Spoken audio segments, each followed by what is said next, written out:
With the muscled shoulders of the Wasatch Front as a backdrop here at LaVell Edwards Stadium, the BYU Cougars getting ready to host the reigning Big 12 champs, Baylor. And a full moon, folks, remember, is a flashlight where everyone can see the drama ready to unfold. With these two future conference opponents going head-to-head here tonight under the moonlight and the lights.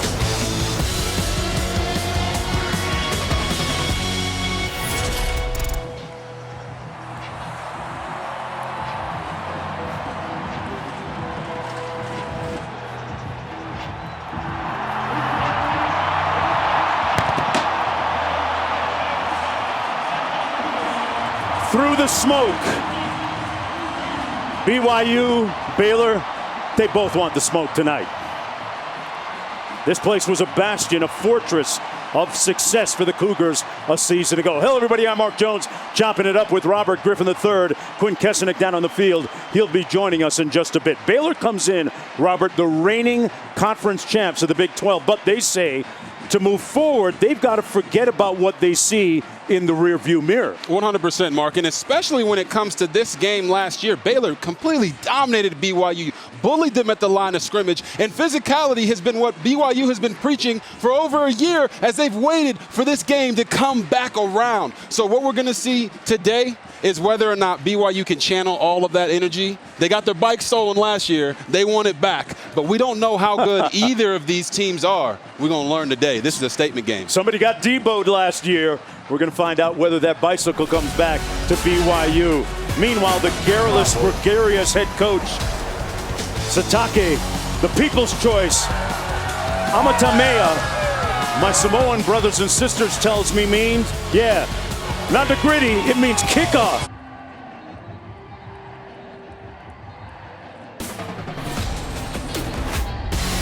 Welcome back, everyone, to ESPN College Football, presented by Geico.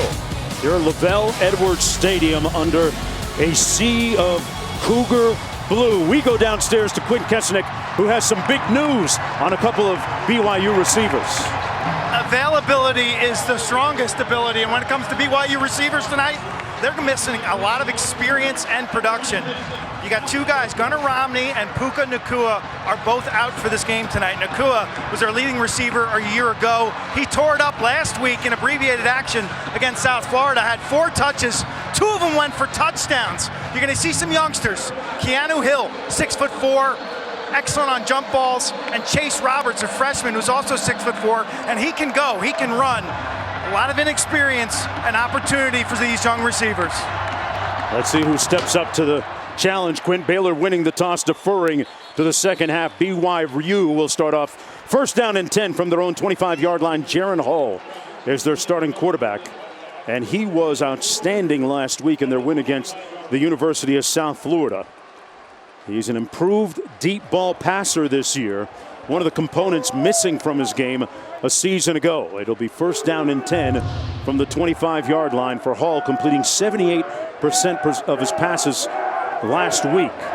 And you know, Mark, Jaron, he's so special because of his ability to make plays both in the pocket and outside of the pocket with his arm and his legs. And with those 2 top receivers being out, he's got to put the team on his back, leading to victory.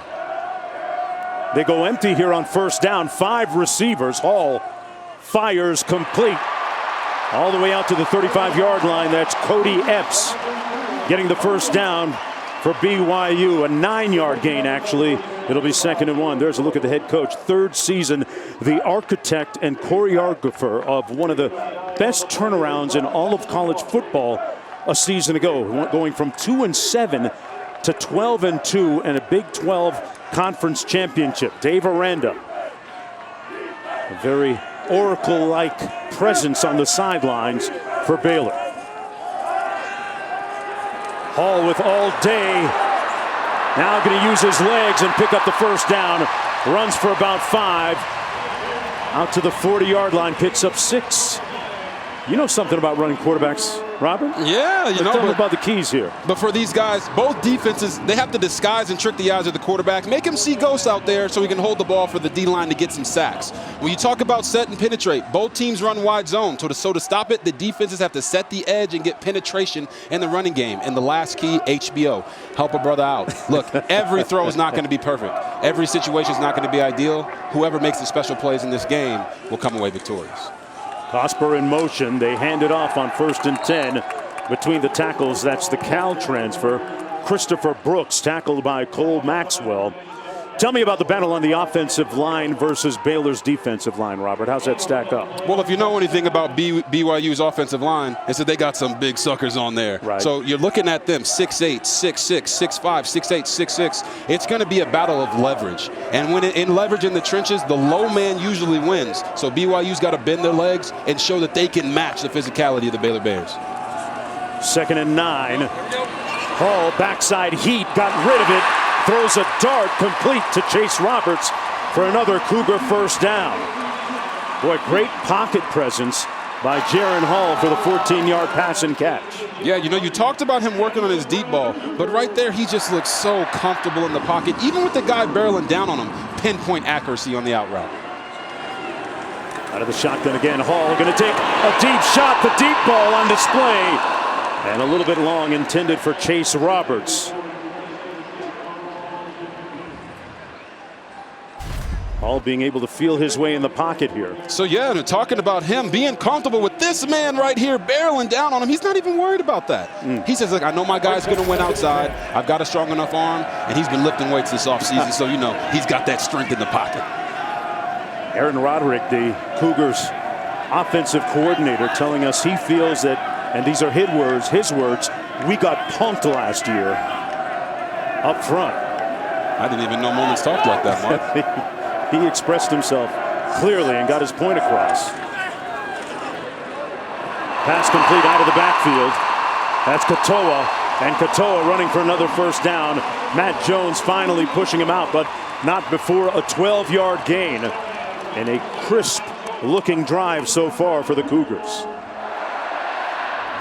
You know, we talked about Jaron Hall not having his top 2 receivers out there, but last week he spread the ball around, got everybody involved, and he specifically told us in our meeting that he feels comfortable with everyone he has to throw the football to. He trusts every single receiver, back, and tight end that's going to make plays for him tonight. First down and 10 from the 32. Hall looking into the boundary. Great catch! Keanu Hill for another first down. Jaron Hall gives Keanu Hill a great ball to go up and make a play, and what does he do? He gets up there, does a little spin around like a ballerina, gets his feet in for a big first down. Little receiver screen this time, incomplete for Chase Roberts, but back to Hill. He's played in some big games for the Cougars in the past. And the huge performance against USC last year, Utah, Virginia. As the beat goes on this drive so far to start the ball game, Christopher Brooks back in the backfield on 2nd and 10.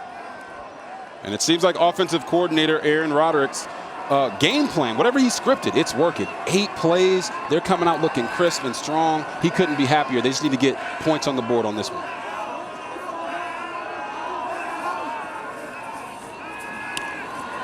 Hall behind his intended receiver, the tight end, Isaac Rex. Those two have great chemistry after spending a lot of time together out in California this season, but instead of the catch, it's 3rd down and 10. Look ahead for me, Robert. What do you like in terms of play selection here? Yeah, before we get to that, I mean, I know that Jaron Hall is kicking himself because he had a touchdown there to Isaac Rex if he had just led him up the field a little bit. But here on 3rd and 10, who is their go-to guy? It should be Dallin Hawker, number 5, the big tight end, but I don't think he's on the field right now, so look for him to look at Isaac Rex there in the slot. Hall's going to take off himself and be brought down right at the 10-yard line by T.J. Franklin. One of the real key cogs up front for the Bears. They bring up a 4th down from the 10-yard line, and in comes the place kicker, Jake Oldroyd for BYU. So the drive stalls out at the 10.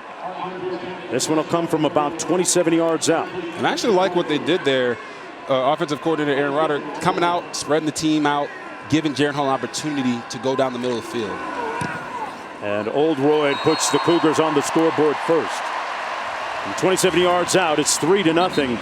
All things aside, Robert, a pretty impressive opening drive for quarterback Jaren Hall and his offense without Puka Nacua and Gunnar Romney. Remember, it was Nacua that had that jet sweep touchdown on the first play of the game last week against USF.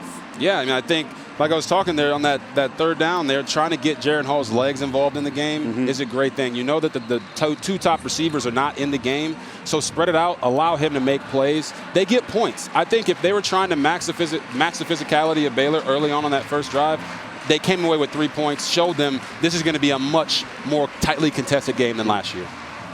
11 plays, 65 yards in all, eclipsing about 3.5 minutes on the clock, and capped by that 27-yard field goal by Jake Oldroyd. Just underway here in the first quarter. That's Craig Williams, 0, and Gavin Holmes back deep for the Bears for this kick. Going back to last season, they've won 6 straight.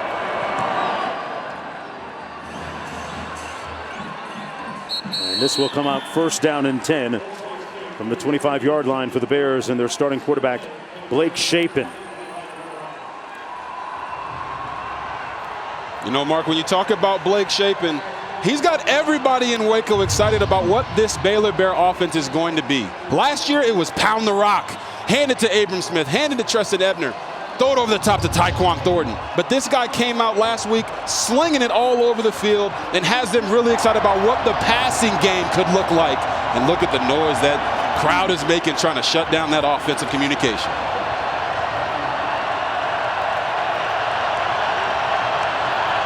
Gonna have to deal with a little bit of noise with the 65,000. Shapen incomplete into rush hour traffic.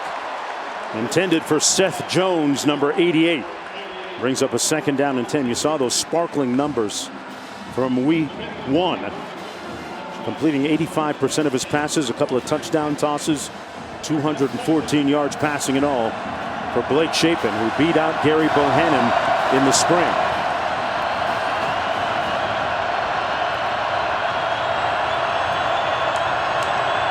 Jones in the backfield. He'll take the handoff, squares those shoulders and picks up about 3, but there's a flag down. Waylon Jones ran for 59 yards last week. Offside, number 92 of the defense in the neutral zone at the snap. It's a 5-yard penalty. Replay, second down. And welcome everyone to Lavelle Edwards Stadium here in Provo, Utah, under the lights in this meeting between a couple of future conference foes. Baylor out of the Big 12 and BYU soon to be in the Big 12. Second down and 5. After BYU marched down the field on its opening drive and capped that drive with a 27-yard field goal. The Bears are going to hand it off again to McWilliams this time, and he'll end up about 2 yards shy of the first down. Let's take a look at tonight's Bear Paint game plan. Remember last season, BYU went into Waco and got manhandled. They got punked. They got drilled. They took some work.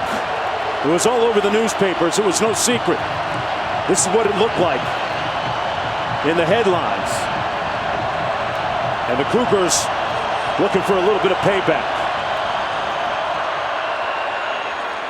And they pick up the first down. That's Tay McWilliams straight ahead, brought down by Keenan Peely. He picked up 7 on that carry. Robert, when you look at the reigning Big 12 champions from Baylor, Mark Jones, this guy's got a Heisman, folks. You probably know, and a statue on campus in Waco. Quinn Kesnick down in the field. They talk about forgetting about what happened last year in Waco. Why? It's because Baylor's saying that last year's game has nothing to do with this year's game. But you see that man on the camera right there, Kalani Sitake? They are focused on what happened last year. Shapen complete, and another first down. This one to Hal Presley. And the reason BYU is so focused on last year is because, as you said, they got punked. They got bullied in the trenches, and they feel like that was not a personification of who they are as a team. This Bears offense running the stretch. McWilliams couldn't get to the edge this time. Keenan Peely making the tackle on the play for the Cougars. Well, for those of you just joining us, 9:30 to play in the opening quarter. On the opening drive of the ball game, Kalen Hall, the quarterback for the Cougars, who threw for over 300 yards last year in this game, came out slinging it and with surgical precision led them down the field, and it ended with that 27-yard field goal. Baylor taking the kick, 1st and 10 from their own 25, now on the Cougar side of midfield.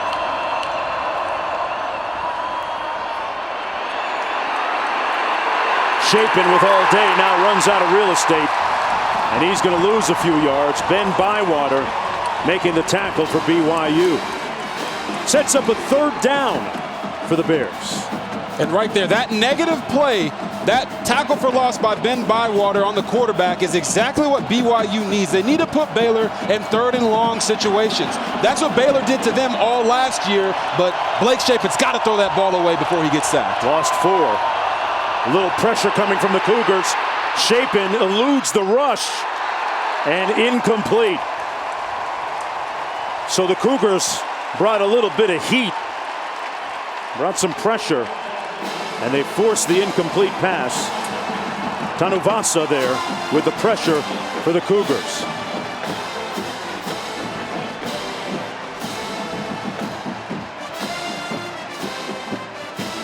Yeah, I just think BYU did a really nice job there. Pepe Tanuvasa coming on a twist stunt game.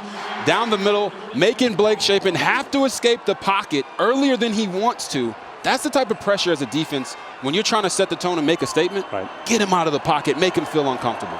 Of course, Jeff Grimes, the offensive coordinator for the Bears, used to work at BYU here in Provo. Unfielded at the 7-yard line. That's Gunther. He's going to be brought down after a gain of about 3 on that punt. Jaron Hall will take over 1st down and 10 from there. Hey, how many coaches across the country can give it the gritty? Kalani Sitake, amped and ready to go.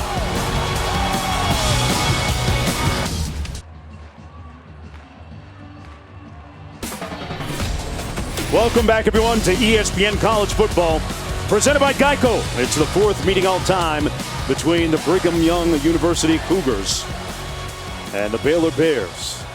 1st down and 10 for BYU from their own 10-yard line. Hall hands it off to Christopher Brooks, and Brooks picks up about 3. Let's go downstairs to Quinn. BYU playing without their 2 top wide receivers tonight, Puka Nacua and Gunnar Romney. Romney hasn't been cleared medically to play this season, and Nacua was hurt last week at South Florida. He had a masterful game in abbreviated action, 4 touches, 2 touchdowns, almost 100 yards. You're seeing some youngsters out tonight, Keanu Hill and Chase Roberts on the outside. Both are tall with decent speed, and it's interesting that offensive coordinator Aaron Roderick definitely targeted them during the Cougars' first drive. Get them engaged early. Seems like the plan. This is Brooks again, and he's going to be stopped up. No gain on the play. 3rd down coming up for Jaron Hall, who worked with his group of receivers a lot during the offseason out in California at Isaac Rex's place. 3rd and 6. They talk about putting a lot more responsibility on their quarterback this year, getting them into and out of good, bad, or bad plays.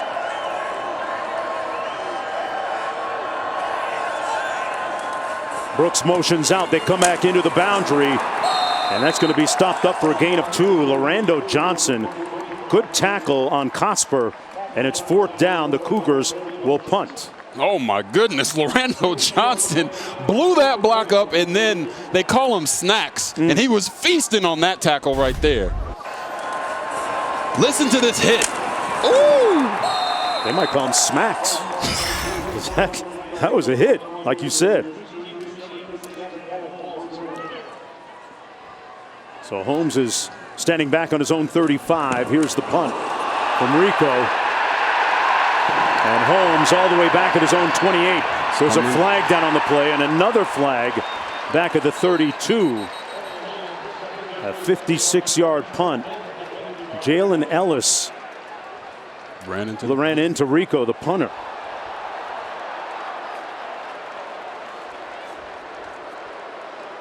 See if these offset each other. Yeah. Robert, it almost appeared as if he laid out. He'd have blocked that. Yeah, if he laid out, but he didn't. He runs into the punter. Oh, man. There are 2 fouls on the play, both on the return team. The illegal block in the back, number 12, that's going to be declined. Running into the kicker, number 84, that's going to be enforced 5 yards from the previous spot and result in a first down. Well, there you go. Jaron Hall and the offense back on the field. Yeah, and a big-time matchup like this, special teams can win or lose you the game, and field position matters. So right there, Ellis, I know everyone's giving him a pep talk, but he can't make a monumental mistake like that in a big-time game. 6:25 to go in the opening quarter. Well, here's our featured ESPN college football games for next Saturday. Highlighted by SEC teams. Number 2, Georgia, taking on South Carolina, noon Eastern. Brian Kelly and LSU hosts Mississippi State at 6 Eastern. Capping it off with number 15, Miami, and number 6, Texas A&M in College Station. All 3 games available also on the ESPN app. Hall running, eluding the heat, not for long, got rid of it. The ball went beyond the line of scrimmage. He was outside of the tackle box. Mac Jones in hot pursuit. Yeah, Mark, I actually think he might have been down before he got that ball out. Okay. Rolling on the field as the runner was down prior to releasing the pass. Second down. So he's going to lose a bunch of yards then. Yeah, you're going to see it right here at the very end, right there. Knees on the ground, then he throws the ball. Great pursuit by Matt Jones, number 2 there from the Bears. Jaren's got to understand that you can't outrun everybody. Get the ball out. He almost had his ankle rolled up on a little bit. That was a somewhat dangerous play for him. As they say, it's better a step early than a step too late. On 2nd and 20, going to hand it off. This is Christopher Brooks. He'll earn back about 6 of those yards, so it'll be 3rd down coming up. 14 to go. Yeah, you know, Mark, we always say this in football. There's no plays for 2nd and 20. Okay. So you got to just try to get a couple yards here. And Coach Aaron Roderick told us they're not going to lose the game on 3rd and long, so look for them to be conservative here. Little blitz coming off the edge. Hall sets and fires. Good open field tackling by that secondary. Dylan Doyle in on the hit. The Iowa transfer makes it a 4th down coming up. So the defense able to get off the field again for Baylor on that 9-yard gain. Yeah, Mark, you heard me talk about losing the game on 3rd and long. Right. Last year's game, offensive coordinator Aaron Roderick felt like they used 3rd and long too many times to try to get it all back. And that hurt them. So this year, they're going to try to be a little more conservative, take the checkdowns, maybe run it and get it 4th and manageable and play the field position game like they're doing right now. A high spiral punt by Oldroyd. Holmes catches it at the 35. It'll be 1st and 10, a 38-yard effort that time on the punt. And Blake Shapen will take over the reins of this Bears offense as his counterpart watches from the sideline. Shapen, what a great story going back to last year.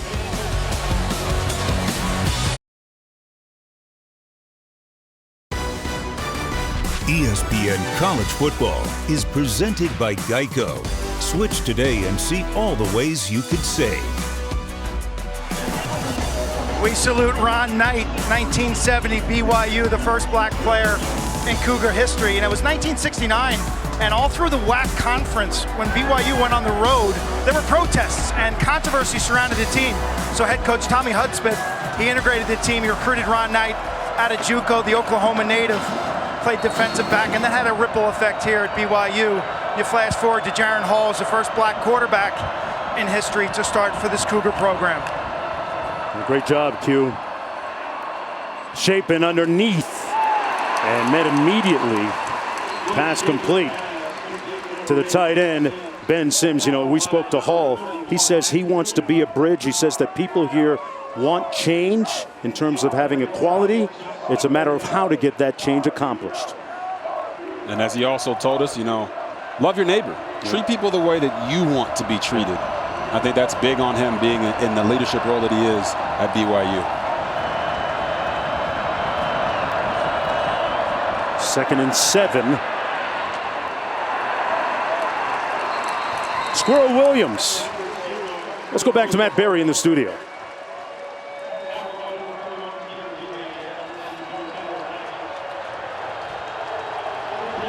We're going to stay right here.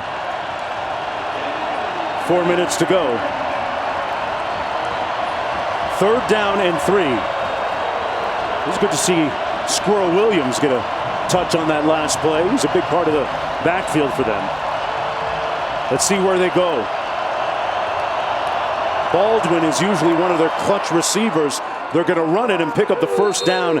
Tamick Williams. Robert, that's an example of just rolling up your sleeves, right? And smash mouth on the line. Yeah, Baylor knows that they dominated and bullied this BYU team last year. So they're saying, hey, you know that I know that you know that I know that I'm going to run the ball, and you got to stop it. You know. Right, we all knew Jordan was going to shoot the fadeaway. Yep. They couldn't get it done. Right there, Baylor rolled up their sleeves and said, we're going to run the ball. And look at both of these teams use all 4 downs to stay on the field because they have confidence in their offensive line. They set up the screen, and they set it up well. McWilliams still on his feet across the 40, and another 1st down at about the 36-yard line.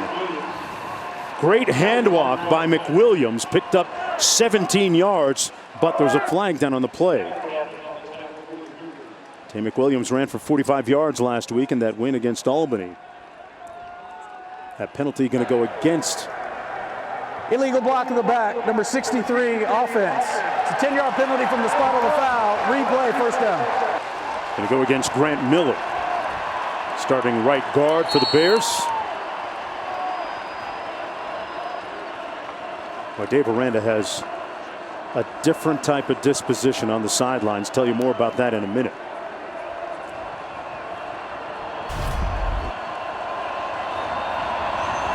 But yeah, you can see, are they calling it there on the interior offensive lineman, or was it the guy pulling outside? I don't know. Either way, didn't count. Chapin stands tall, fires, and the completion out to the 47. Let's go to the studio. Chapin's pass complete to number 89, Drake Gaffney. Tackle by number 49, Peyton Hodar, and number 11, Judy Lowry. 85 on the play, brings on 2nd and 5. 2nd and 5 back here after that 8-yard play. Approaching 2 minutes to go in the opening quarter. Now when you see BYU look at the short side of the field, as you hear the crowd really getting into it. Ear-piercing noise coming from the over 65,000 fans here at Lavelle Edwards Stadium. Got a timeout on the field. We'll be right back after this.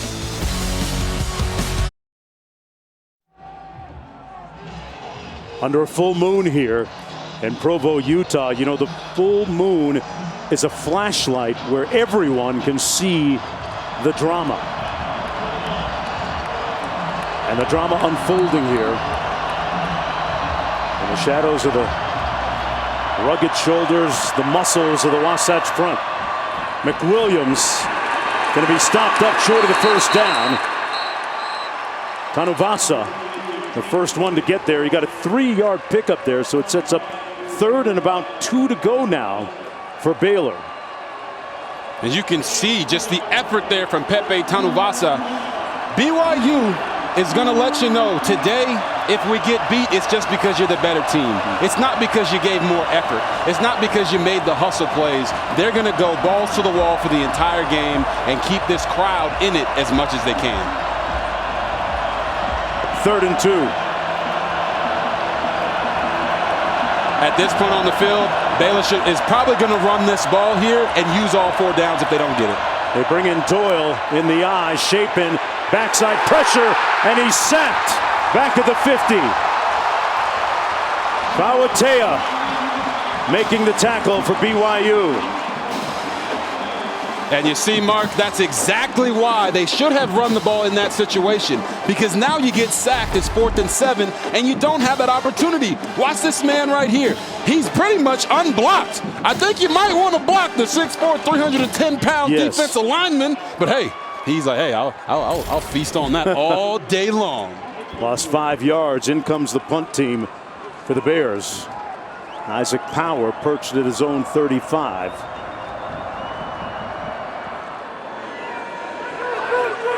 Gunther calls for the fair catch at the 12. And that's where Jaron Hall will take over, 1st down and 10. Hey, the 53rd season of Monday Night Football kicks off next week. Russell Wilson returning to Seattle, leading the Broncos against DK Metcalf and the Seahawks. Joe Buck, Troy Aikman making their Monday Night Football debut. Lisa Salters on the field, the GOAT of sideline reporters.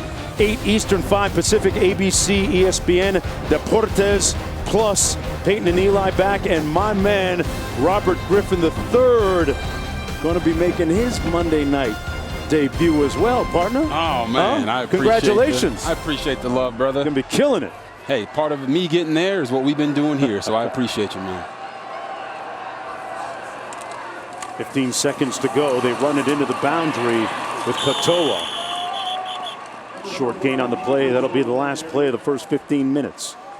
BYU will take a 3-0 lead into the second quarter. And Jaron Hall with payback on his mind will have possession of the football when we come back to LaBelle Edwards Stadium.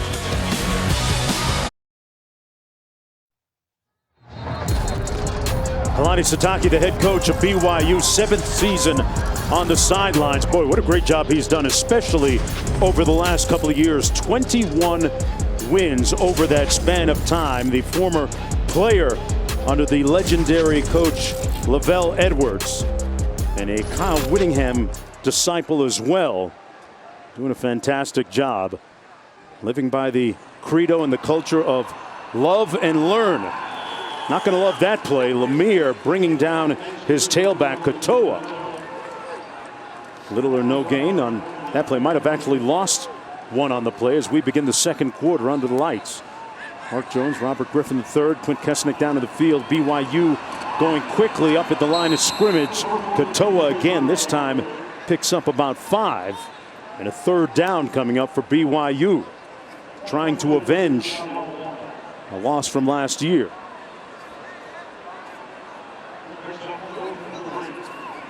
Check that, it is 4th down.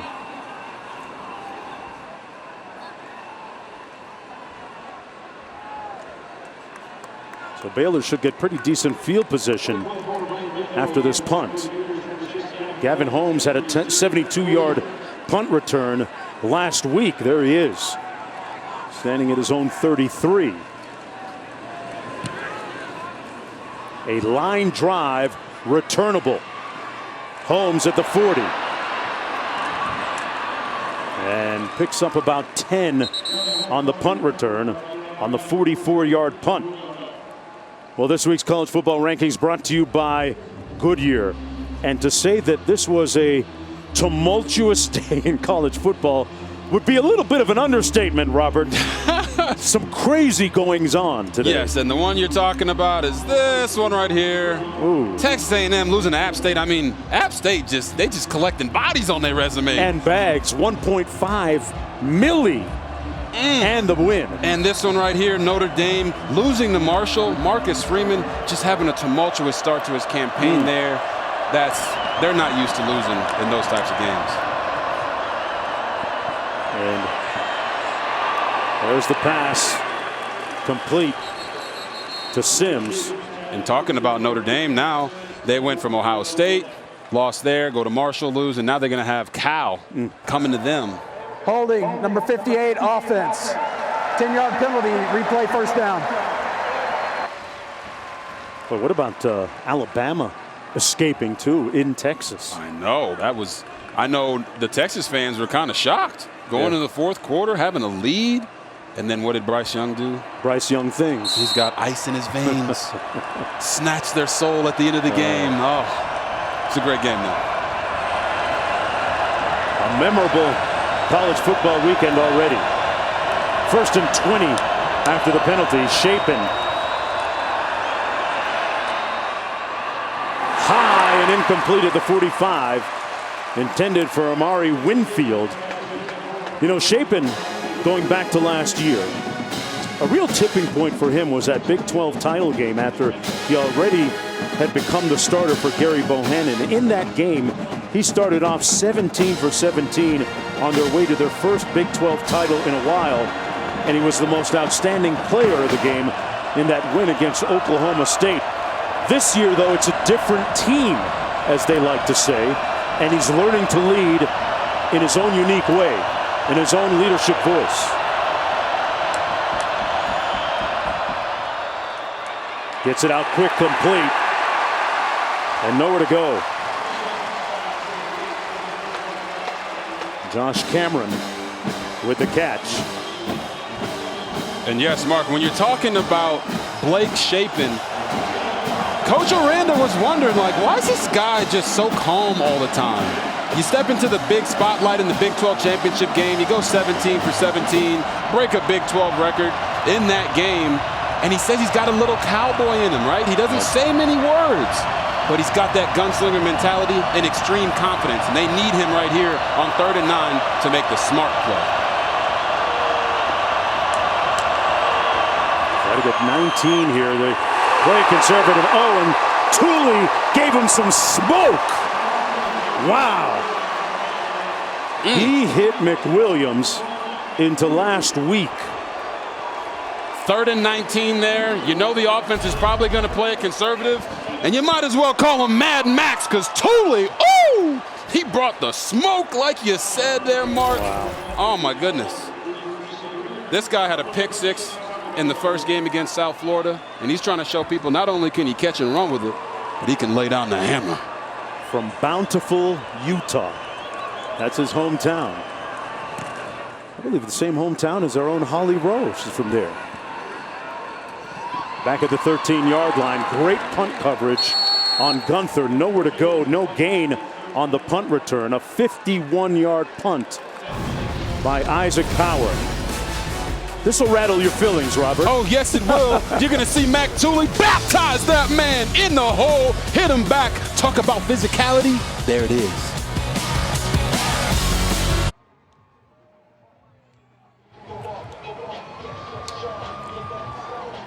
Welcome back, everyone, to LaVell Edwards Stadium.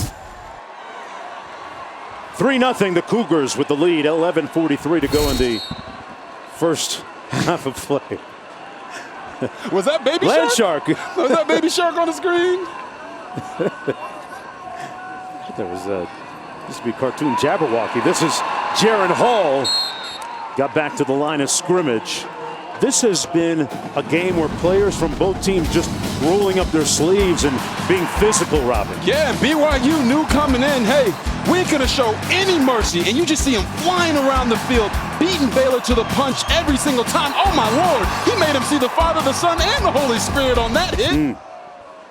And there he is right there, Max Tooley. These guys are determined to say they feel like they got their man card taken last year. They want it back. Gonna have to earn it.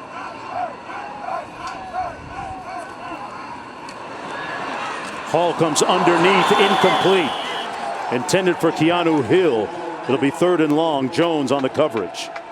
Well, they said that they were punked last year. And this is it right here. Physicality, key in the battle. The coaches told us, Kalani Stocky said, at every position on the field, we felt like there was an example of us getting manhandled. They showed that tape to their team, and now they came out here and said, we don't want to see that ever again. And thus far in the game, they have been the more physical team. They were bigger, stronger, faster, and in the words of Brendan Clinton, had better credit too. Hall downfield, incomplete. And they'll have to punt. Matt Jones in on the coverage again. 4th and 11. This defense is doing a good job for Baylor. Yeah, I really do think they are making Jaron Hall see ghosts out there. switching up the defensive looks, making them hold on to the ball. But right there, as offensive coordinator Aaron Roderick said, they don't want to lose on 3rd and long. Make the smart play, throw it away, play the position battle, the field position battle, and they're doing that effectively because their defense is playing so well. Punt from Rico. Comes down at the 41-yard line, fielded by Gavin Holmes. This is what it looked like last season. BYU held the lead in the 2nd quarter, but Baylor's defense really bowed up after that on their way to the victory in a convincing fashion. Back with more right after this.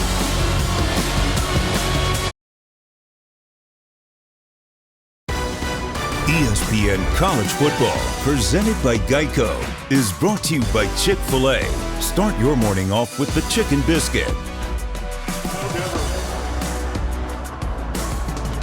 Etienne Provost, Canadian in fact, one of the founders of the city of Provo, Utah, named after him.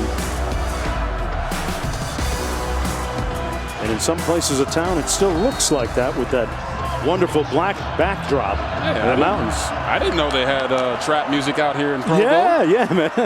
Little Future. Nowhere to go. Peely making the stop on Reese. Got a flag down on the field. Offside, number 98, defense. 5-yard penalty from the previous spot. Replay, 1st down. I wonder if the studio knows that Etienne is French for Stephen. Back to the studio.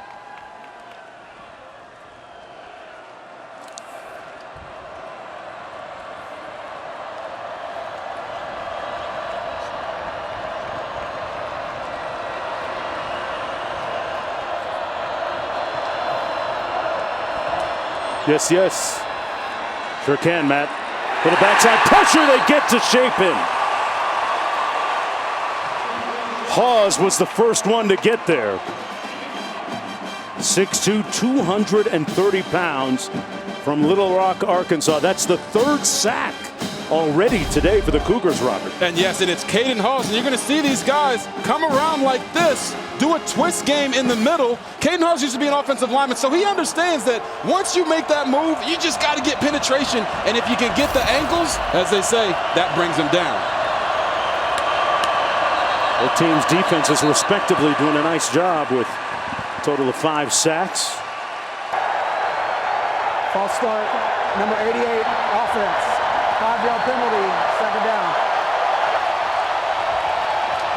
Well, coming up this week on Sunday NFL Countdown before the Bucs and Cowboys square off one-on-one with Dak Prescott, plus all access inside Devontae Adams off season before his Raiders debut, and kick off your Sunday with NFL Countdown 10 a.m. Eastern Time on ESPN.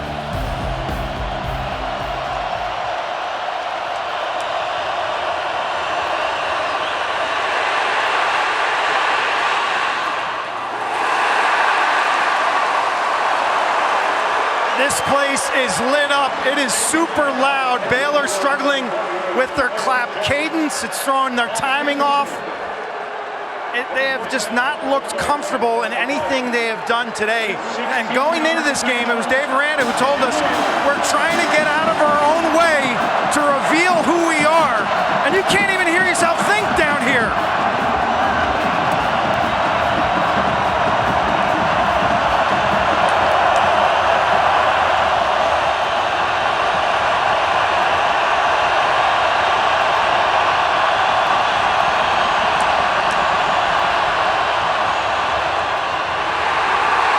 Incomplete. And you could feel the gas coming out of the Bears' collective tanks. On that sequence, Fisher got a piece of it, Fisher Jackson. And it's 4th down and 16. And another punt for Baylor. And Isaac Power going to be his 4th one of the evening with 9:11 to go in the first half. And you know, guys, one of the keys I talked about early in the game was HBO. And the crowd is helping a brother out, making it loud, making it difficult, as Quint so eloquently stated. A high punt comes down at the 22-yard line. Fair catch called by Gunther. 1st and 10 from there after the 44-yard effort. 63,000 people here at Lavelle Edwards Stadium. Blue, the prominent color of the night. What would you expect? And a hyped up coach.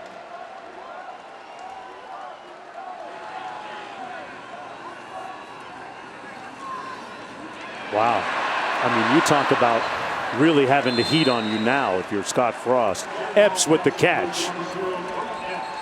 The Sun Belt did it again. I saw what you did there, by the way. You saw that? Scott Frost got the heat on him. Man, you never sleep, man. You don't miss a thing. Dang. Got a Baylor player shaking up down on the field. This game so far arrhythmic offensively. Well, here's our Sunday night baseball matchup. Giants and Cubs finishing up a 3-game series at Wrigley. Starts at a special time, 8 Eastern, 5 Pacific on ESPN, ESPN Deportes, ESPN Radio. Our coverage begins 7 Eastern with Baseball Tonight, Sunday night countdown. This Baylor defense, for the most part, tonight has been impervious. It's Christopher Morgan coming off the field. But the defense has done a nice job holding the line outside of that one opening drive where they gave up the field goal. 2nd down and 4 for BYU. Here's the jet sweep. They set the edge, Robert. That's textbook defense, right? Yes, it is. They brought Miles Davis in. They want to use some packages for him on the BYU side. But anytime you do these stretch zones or you do these jet sweeps, you have to set the edge and get penetration. That's what Baylor did right there. And you talk about this defense. They're the only reason the game is the way it is right now. Baylor's offense has been all over the place, but their defense, like you said, aside from that first drive, has really bunkered down and tried to beat BYU to the punch, putting them in these 3rd and longer situations. And this is a defense that lost some guys last year. Oh, they lost more than a couple guys. Yeah. A lot of NFL guys that are playing on Sundays. See what Hall does on 3rd and 6. Comes into the boundary and incomplete. Tipped down at the line of scrimmage by Cole Maxwell. And it's going to be 4th down, a quick 3 and out for the Cougars. And another punt. The most popular refrain of the night. I was talking about Dave Aranda a little bit earlier. He is the anti-coach in terms of his sideline demeanor and his disposition. As humble and as low-key a guy as you're going to find on the sidelines. If he was any more laid back, he'd be in a coma sometimes. I mean, he is really understated, but that doesn't mean he's not impactful. He's extremely impactful with his players. Not a lot of bluster. A guy that has really turned that program around. You think about where they were in the COVID year. 2-3 wins, and then 12-2 and a conference championship last season. Great way to highlight and celebrate Latino head coaches on Hispanic Heritage Month.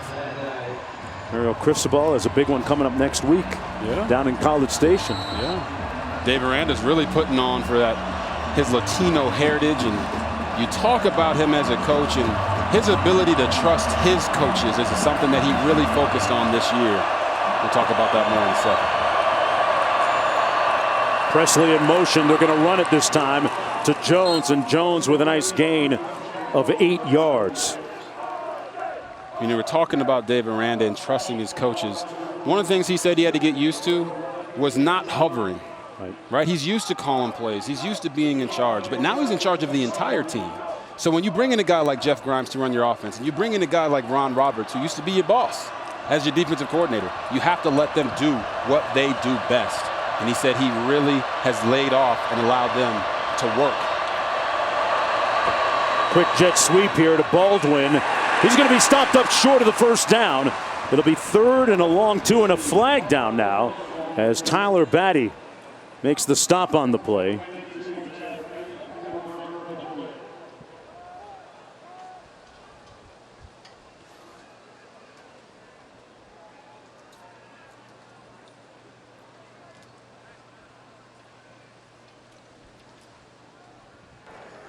Personal foul, illegal block below the waist, number 5 of the defense. It's a 15-yard penalty from the previous spot.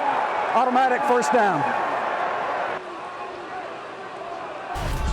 Take a look at it here on the defense.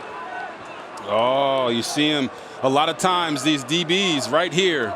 D'Angelo Mandel, the new rule is that when you're in the open field, you cannot cut down offensive guys that are blocking from the outside in. And right there, he was just trying to create a pile, and he's got a pile, and he's got to understand that that is no longer legal. That hurts them right there for sure, giving Baylor a fresh set of downs, but also in such a tightly contested game, you don't want to give anybody anything. They're going to run it on first down. This is Jones, a short gain. You know, back to Aranda. More than a lot of coaches that you speak to these days, he has really evolved. And he says motivation comes intrinsically with players, and motivation emerges with players when they have a safe environment to be themselves. And man, when you get that happening on your roster, you get a low turnover rate, and you get chemistry more than anything else. And you get the kind of success they had last year with 12 wins. Off the play fake. Incomplete. Q? Aranda grew up in Los Angeles. He was a big LA Dodgers fan. His heroes, Tom Flores, the head coach of the Raiders, Anthony Munoz, the offensive tackle for the Bengals. This week I thought it was interesting, Robert. This introverted leader said to us, we need to narrow our focus, up the quality, and increase the speed. We're the faster team, but we haven't seen that today. Baylor's not playing a faster style of football. Interesting point. And Aranda says, you know, quiet guys like me usually don't get this far. Facts. Nice cutback by Jones, and he picks up the first down for the Bears. Waylon Jones, who averaged almost 10 yards a pop last week, picks up Yes, and first. you're going to see all these guys running with the guy coming back across to make a block. And that's what they're trying to do, is cut the defense. And Waylon Jones sees the cut, gets vertical, and tries to finish with authority. That's what you want out of your running back. First and 10 from the 33. Into the wide side of the field. Jones cut down this time after a gain of 2 on the play. Jones out of Grand Prairie, Texas. Had a touchdown last week in that blowout win against Albany. And Aranda in his news conference this week really was happy with the offensive line that accounted for a lot of yards last week in the run game. 5:10 to go, first half. Single back set.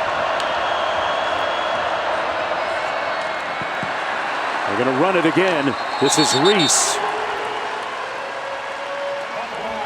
Now, Mark, part of Baylor's identity last season was running the ball. That's what Jeff Grimes wants to do, the offensive coordinator. That's what Dave Aranda wants them to do. But right now, I feel like they're running the ball to try to calm down their quarterback, Blake Shapen.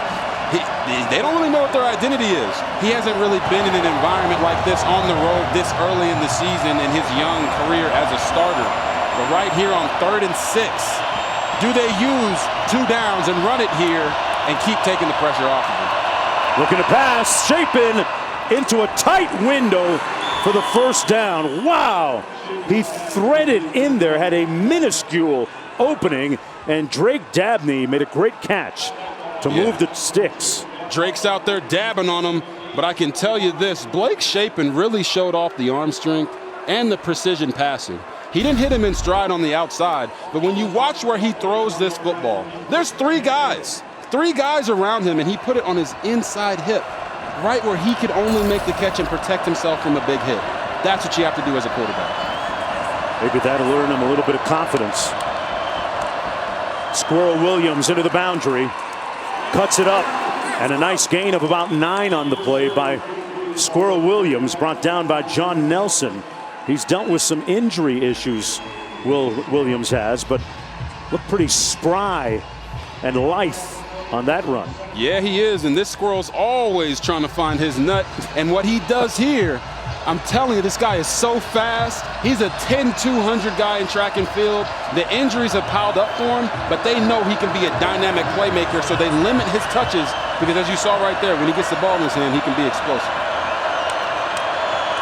On 2nd and 2, it's going to be Williams again. And Squirrel Williams picks up the first down for Baylor with a little over 3 minutes to go here in the first half. Had Ebner last year in the backfield. He's moved on. So did Abram Smith. And people wonder, why run the wide zone? Why run the wide zone? You run it because it's going to tire out the defense. You see that? First 4 drives, 16 plays, 26 yards. But on this drive, 9 plays and 58 yards. That's what the wide zone does. It makes the defense have to run sideline to sideline. And eventually, they get tired out. Baylor is hoping that that's what's going on, and they need to punch it in for 6. Jones in the backfield. Shapen wisely using good discernment, throws it away. Jones was the receiver in the area. Fisher Jackson with good pressure on him. It'll be 2nd down and 10 for Shapen out of Shreveport, Louisiana. Former shortstop on the baseball team at Baylor coming in. Oh, he wasn't just a shortstop. In high school, this guy was like the #1 shortstop in the state of Louisiana, and we all know they play great baseball down there, and he's brought that mentality of just go out there and sling it around to the football field. Shapen with the play action, inside, complete, and a first down and goal to go. Ben Sims puts it a yard short of the end zone on that 11-yard gain. Oh, that was beautiful, guys. You're going to see the little sidearm here, but it was all set up. As you watch him there, just fit it in real nicely there to Ben Sims. It was all set up off the wide zone running scheme. The Bears threatening 1st and goal coming up. Shapen with an enterprising, creative throw there. And they're threatening when we come back.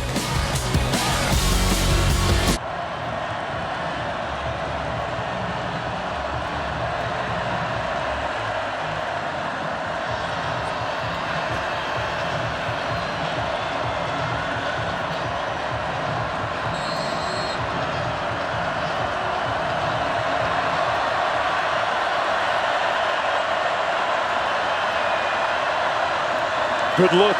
1st and goal. Here's a good look for the defense.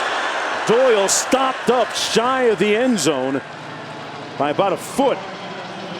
Malik Moore on the tackle. If you watch this play from moments ago on the screen, Baylor ran the same wide zone that they had a previous play in the drive, bringing the tight end back around to block the end. But this time he just turns and pivots wide open.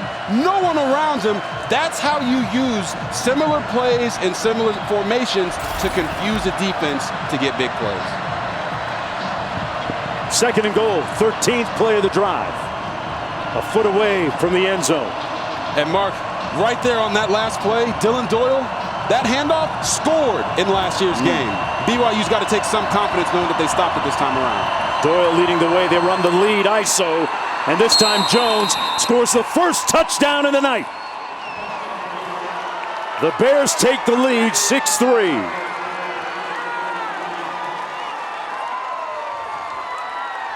Old school football. They had a fullback in there, Robert. Dylan Doyle. They run the ISO lead play. Man, what are we, 1970? I mean, you don't see this very much, especially in college football. But Quaylen Jones, look at that bicep right there. That man is lifting weights, and he just carried Baylor into the end zone. Man, he put BYU in the weight room on that one. 1:37 to go in the first half. And the extra point is no good. Hankins rings it off the upright, and the lead stays at 6. With 1:37 to go in the first half. Folks, it's a full moon, under the moon, and over the sun.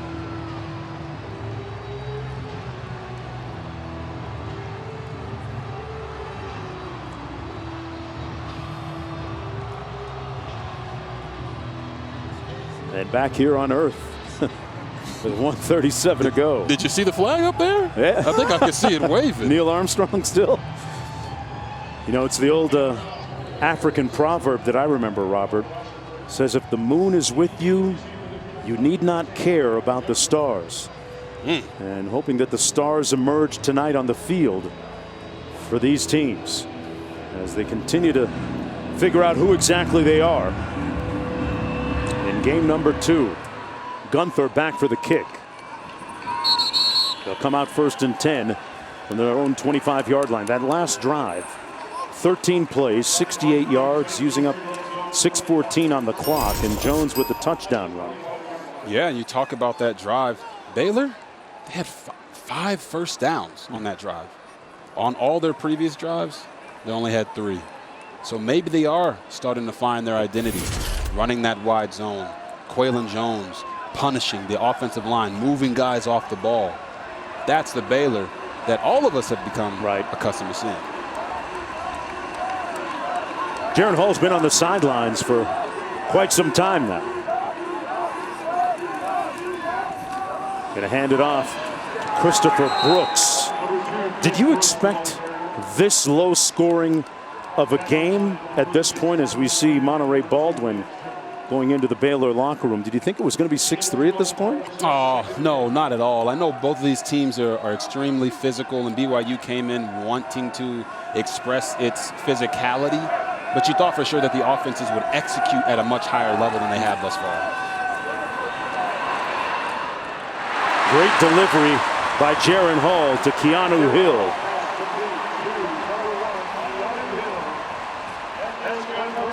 Hall had some fire on that one. Yeah, when you give Jaron Hall time to throw in the pocket like they did just right there, he will pick you apart. And I noticed that on the tape, he's done a much better job of going through his progressions and staying calm in the pocket. Got rid of it in time. Finds another receiver into Bear territory. That's Chase Roberts. And there you go right there. Stays in the pocket. Works from the right to the back to the middle of the field. And you're seeing his efficiency start to show up on this drive a little bit. And that deep ball you talked about him wanting to work on, that's where he's going to get those prolific plays. 15-yard gain on the last one. The out complete. Another first down to Roberts again. Remember now, he got a text from his offensive coordinator, Aaron Roderick, yesterday that said, hey, you're ready for this? You don't have to do it by yourself, and you don't have to be perfect. And, you know, sometimes as a quarterback, not doing it by yourself is just doing your job. Okay. Getting the ball out, letting your receivers make plays for you. And right there he goes, first down, first down, first down. That's what these fans want to see. Hall gets rid of it just in time to avoid the sack. TJ Franklin was coming in with some pressure. We had a great meeting with TJ Franklin, the corporate commerce major for Baylor.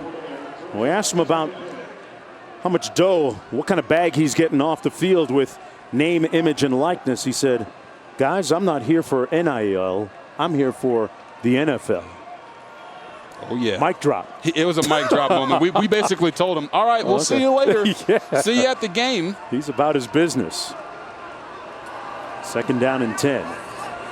26 seconds to go. Hall going to take off and scoots out of bounds. Picked up about 5 on the play. Walcott was in heavy pursuit. Then sets up 3rd down with 18 seconds to go. Yeah, Jaron Hall and that offensive line are wondering, where in the heck did Al Walcott come from? Well, he was a special add-on blitzer. He came late. Everyone was occupied, and he came right down the middle of the formation, forcing Jaron Hall to scramble east and west. You don't want quarterbacks stepping up in the pocket if you're a defense. You want them to have to run side to side because that helps you cover more ground. Walcott, Robert, looked a little bit gassed on that shot we saw of him after trying to chase down Hall. Remember, folks, we are at altitude here in Provo. Hey, look. Look at this right here. You see them lips? Hey, them lips is whiter than Tyrone Bigum's. You know why? Because that altitude sucks all the air out of your system, and there's no way to prepare for it unless you practice in it. That is advantage BYU. That's why Baylor's defense doesn't want to be on the field as long as they have been on this drive. I'm just going to say I had to use a little extra cocoa butter after my shower today. On an ash alert. Hey, let's take a look, folks, at the Taco Bell Live Más student section. Student sections across the country are competing to be the Live Más student section of the year all season long, and that's a interesting look. Wonder how you sit down wearing that kind of gear during the game. Yeah, I don't know, but I know they call him the Rock, and it's the roar of the Cougar. I mean, it's a pretty cool name, right? They got some bananas there, too. Third down and 6.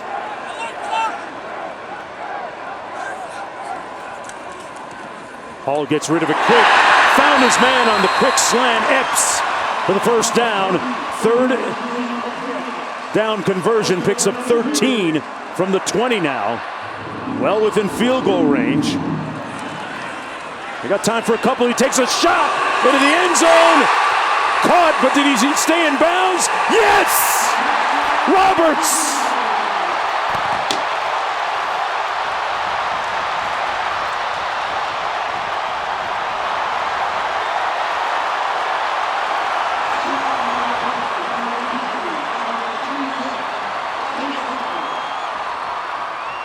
Now you're going to see what a dime by Jaren Hall. He drops back. They like to take shots after first downs in this area. And guess who's there? Chase is on the case with the tiptoe. Oh, my Lord. That would have been a touchdown in the NFL. I'm not sure. Not just what do you think? I'm not sure he got. I think he got it, fellas. Okay.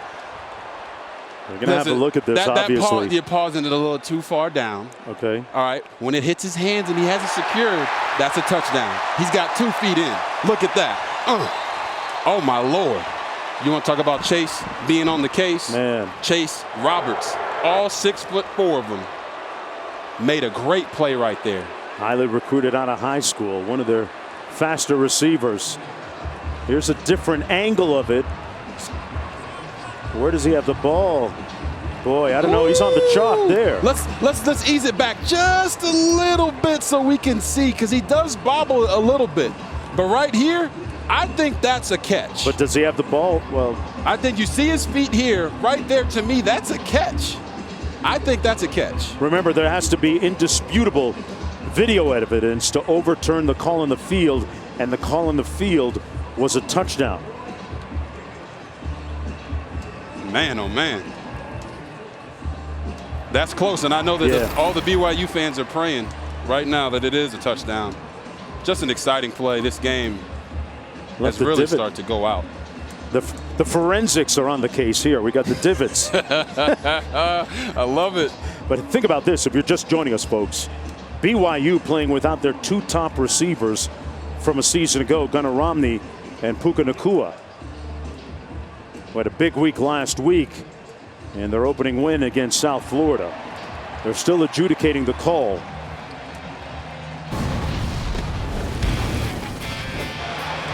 You see it right here. Boom, there's 1 catch by Chase Roberts. Boom, there's 2 catches by Chase Roberts. And boom, there's 3 for a touchdown. The ruling on the field stands. Touchdown. Told you. There it is. What an impressive, precise, prolific drive led by Jaren Hall.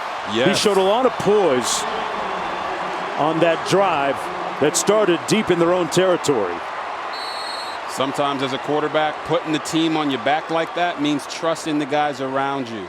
Jaren Hall right there trusted Chase Roberts 3 times. 3 big plays. And now they find themselves back in the lead. And you can see the chemistry between the 2 of them. Talked about how Hall went to California this summer in San Clemente and worked out with his receivers group. And if you don't think Roberts and the Cougars were excited about their first touchdown of the game, yep, that's what he does.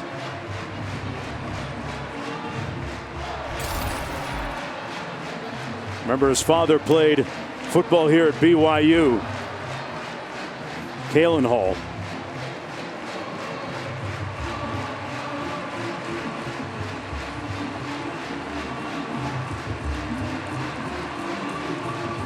2 seconds to go here in the first half. You know, what is a drive and a scoring drive, a dramatic one like that, do for the entire offense, which has been stuck in the mud for most of the night? It gives them extreme confidence. You talk about Jaron Hall right there as you see him on the screen. He's in his second year replacing Zach Wilson. And everyone here at BYU loves Zach Wilson because they always knew that he had that dog in him and he was always committed to the Cougars. But now you look at Jaron Hall and what he's been able to do. He wants to lead this team to an undefeated season in the college football playoff. Right. If they're going to do it, he's going to have to rely on the guys around him. And right now, just on that drive alone, that looked like an NFL quarterback. Putting a lot of time with John Beck, his quarterback skills coach during the summertime, talked about the chemistry that he established with his receiving core. Free kick out of bounds, number 39 kicking team. 5-yard penalty, re-kick. Hall is going to be a 23, 24-year-old come draft day in April. A little bit more mature than most. He's 24 years old now, pardon me. So, like is the case with the unique situation they have at BYU with players often going on missions. Timeout. BYU. They often It's our final end up timeout with of the half. players who are a little bit 30 more seconds. mature. And from year to year, whoever the head coach is here in Provo has to go through the annual dance, Robert, of juggling scholarship numbers, managing the roster, the two deep, with guys coming and going, doing their missionary work. So, unique situation at BYU. Yeah, it's a very unique situation. And when we talked with Tyler Batty and Jaron Hall, they came in with rings on their finger. Right? They're married. They have such big lives off the field. And when we talked to Jaron, he talked about how his life off the field with his wife, Brianna, has been incredible. And that helps his production on the field, because when things are great at home and you have a child at home, it reshapes your focus. It gives you purpose in your life. And for him, having an athlete as a wife in Brianna has helped him manage the stuff and the stresses of being an athlete. And that's important. Got a quick look at his family there in the stands here at the game. His daughter Jada is his heart, he is wont to say, with 2 seconds to go here. Baylor going to pounce on the loose ball with starting things at the 28-yard line. Well, they've had a history of prolific and productive quarterbacks here at BYU going back decades. And Hall is the latest edition of that. Mentioned earlier, the first starting African-American quarterback in school history.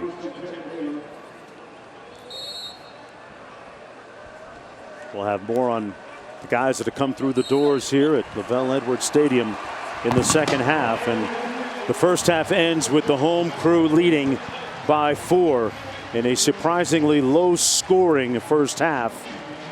10-6. Plenty of football to come. We're going to take a short break and go back to the studio with Matt Berry, Joey Galloway, and Jesse Palmer. Guys?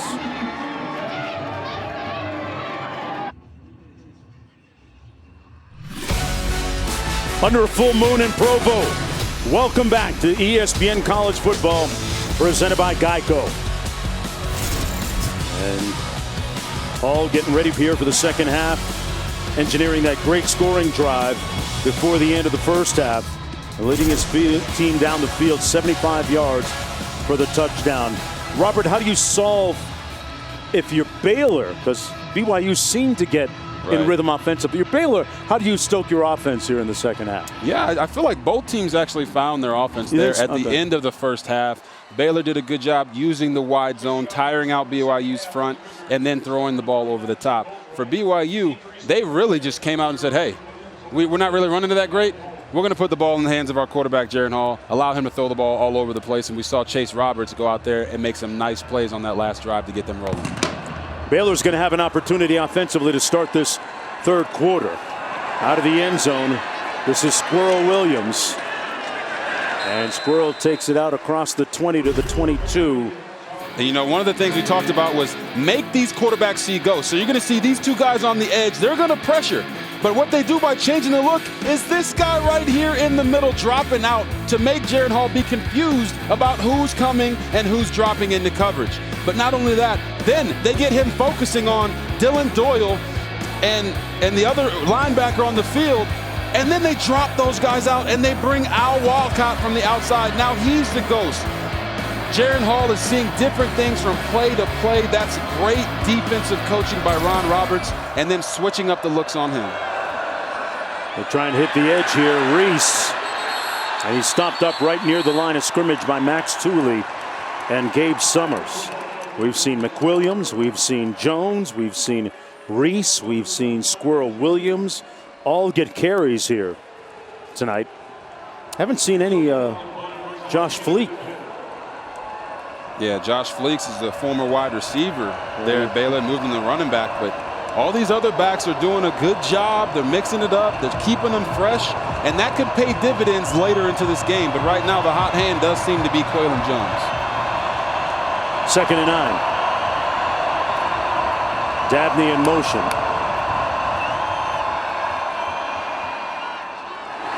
Incomplete. No flag on the play. Intended for Ben Sims. It'll be 3rd and long coming up. Q, put some knowledge in our ears with your Q-tips. These teams are battling for every inch. Kalani Sitake told me that this game will come down to fundamentals. I know that's simple. I know it's boring. But he pointed to ball security, penalties, and tackling as these teams get tired tonight as maybe being a difference maker. Interesting take from Coach Sitake. 3rd and 9. Reese into the backfield. Shapen with time, hits his man for the first down out near the 45-yard line. That was Gavin Holmes. Picks up 20 to move the sticks. And here's just a flash to see what BYU has been doing to Blake Shapen. He's known that these two linebackers have been coming all game long. So what do? They bring one of them, drop the other one out, confusing him. As you see, he doesn't know where to go with the ball, allowing the defensive line to get to him. Holding the ball as a quarterback is not what you want to do, but BYU has done a great job of making him do that. 1st down and 10.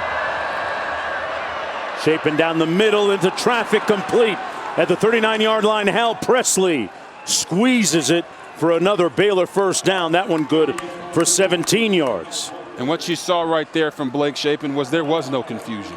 He didn't see any ghosts. He saw very clearly Hal Presley down the field. Blake Shapen stood tall in the pocket right there. They run it into the boundary. This is Reese. Jones on the carry. Might have gotten a yard on the play. It'll be 2nd down and about 9 to go. And what you've noticed about the difference between Baylor's offense and BYU has mixed in tempo periodically throughout their offensive scheme. Baylor's not doing that. They're taking their time. They're letting their defense rest on the sideline and putting more pressure on Blake Shapen in this offense to sustain long drives. Squirrel Williams going to pick up about a yard, leaving them 3rd and about 8 to go. Dave Aranda told us that he thinks his quarterback Blake Shapen is going to have a real productive season this year, leading this Bears offense. Growing in confidence, being allowed to develop his leadership voice in his own unique way. Yeah, Mark, he said he's doing it his way. He's more of a lead by example guy. Garrett Bohannon last year was a more vocal leader, and Coach Aranda respects him for not trying to be anyone but himself. 3rd and 7 to keep the drive alive. Goes through his progression, completes it, and that's going to be a 1st down to Jones. Puts his hat down and picks up a few more yards. Boy, Shapen, you could see him kind of go through his reads there, Robert, and delivered a strike for 12 yards. Yeah, anytime you're getting the ball down to your running back on 3rd down, that means you've probably exhausted your entire progression. And right there, our guy Q on the sideline said, hey, it's going to come down to tackling. Couple missed tackles right there lead to a 1st down, keeping this defense that's probably a little gassed still on the field. From the BYU 24. Getting to the corner, Reese turns it Man, he put Hayes in the friend zone with that straight arm. I think they might call him for a face mask, though. Yeah, we got a flag. Let's quickly go down to Q. Oh, I almost got hit by that wave. That was could be a dual face mask. Number 18, defense. Definitely on the defense, but the offensive player, take a look at his hand too. The running back's left hand, it's on that face. Does he grab the face mask? I'm not sure, but man, they were motoring towards these dasher boards. Yeah, Caleb Hayes didn't want to get Derrick Henry with that stiff arm right there. He's just grabbing the face mask for dear life. Sometimes you got to talk to the hand. Because the face don't understand. Some good handiwork by Chapin, though, on this drive. 1st and goal from the 7. Jones cuts it north-south. Touchdown, Bears! A invariable, inexorable, methodical drive by Baylor all the way downfield. Yeah, they're trying to keep the belt when they leave Provo a little later tonight. Well, Mark, when you hear silence at the other home team stadium, that's when you know you've done a great thing. These fans aren't talking. Baylor comes out of the half, puts together a 9-play, 77-yard drive, taking 4 minutes off the clock. That's demoralizing for a defense. 2nd touchdown tonight for Jones. This time they knock through the extra point. The lead is up to 3 for the Bears. And you're going to see another wide zone. The offensive line cuts the defense. Quaylon Jones puts down the hammer and rolls into the end zone. What a play.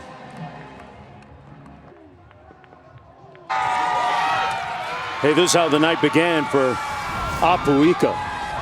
They just call him Apu. He knew he was already in for a battle, making a homecoming here to Utah, where he's from, former BYU commit. He knew he had a fight on his hand, but he's feeling himself right now after that touchdown. Okay, by the offense. Get down, big man got some fella. feet and some moves. That was an impressive drive. 9 plays, 77 yards, using 4:07 on the clock. It'll be 1st and 10 for the Cougars. Hey, the U.S. Open Men's Championship match tomorrow, 4 Eastern, 1 Pacific on ESPN in the app. Casper Ruud, highest ranked Norwegian ever. 19-year-old Spanish sensation Carlos Alcaraz has been sensational. That match against Tiafoe was one of the best ones I've seen in a long time. 4 hours and 19 minutes. They was laid out after that. What was their recovery like, Robert? Right? Go to sleep. Ice bath forever. Everything. Massage, whatever you want, man. Yeah, both trying to win their first major. 1st and 10 for the Cougars from their own 25. Out of the backfield, complete. Roberts, who had that touchdown reception on the previous drive, brought down by Matt Jones. Yeah, offensive coordinator Aaron Roderick is doing a great job feeding the hot hand. Chase Roberts made a couple plays on that touchdown drive. What do you do in the second half? Come back out, get him a play right away. Aaron Roderick, the offensive coordinator up top, went to hit Roberts again. That one incomplete. It'll be 3rd down and 3 coming up for the Cougars.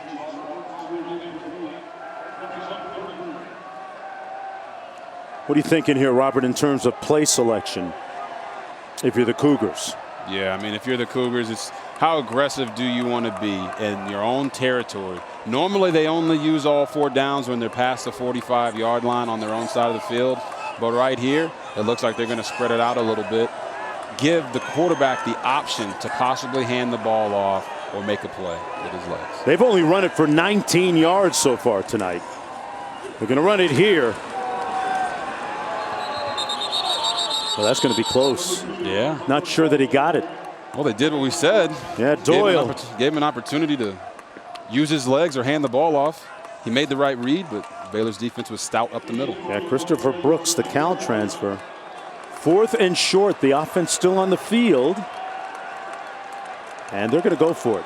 So we have an early defining point here in the second half. You know, we talked about these teams having to find their identity. And right now for BYU, their identity has been much stronger in the passing game than it has been in the run. but that is credited to Baylor's defensive line dominating the offensive line at the point of attack. It's going to be Brooks. And that offensive line with a surge up front, just enough to get that first down. He picks up 2. Christopher Brooks mentioned the fact that he's a Cal transfer, played his time there 4 years. Offensive coordinator Roderick had recruited him in high school when he was at Utah, across town, working on that coaching staff. And of course, Brooks graduated from Cal in 4 years. And he's undaunted about following in the footsteps of Algiers, who was one of the more productive tailbacks here at BYU a season ago. Yeah, they actually said he wanted that role, and now he has it. But right now, they're not being able to run the ball that well. They go empty, and pass complete to Isaac Rex from Jaron Hall. 7-yard pickup. You know, when we talked to the offensive coordinator, Aaron Roderick, he said, I need to get Christopher Brooks 20 carries. That's how we're going to win this game. And right now, he's got 13.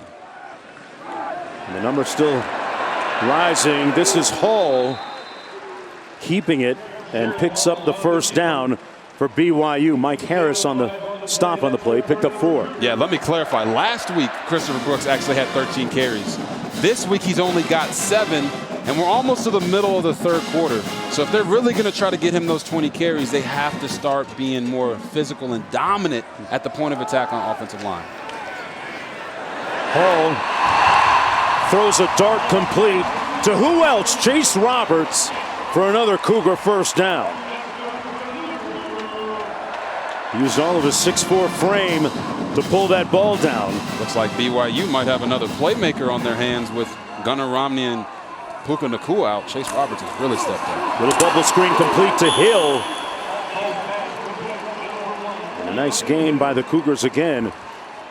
Hill was a guy that last week against South Florida had a chance on that deep ball, missed it.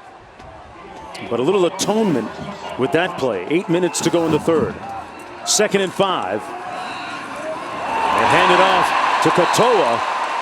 Looks like he's going to pick up another first down for the Cougars.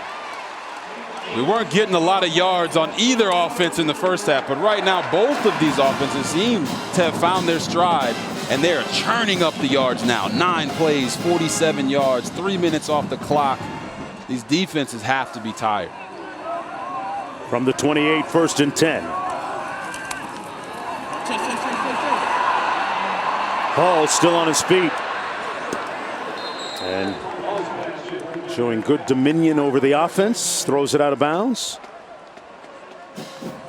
7.5 minutes to go. Roberts, meanwhile, his primary target on the last couple of drives, has 6 receptions for 79 yards. He'll sit this play out. But he's certainly taking advantage of the opportunity in the absence of Nacua and Romney. Last couple of drives. Look what that offense has done, certainly getting their rhythm.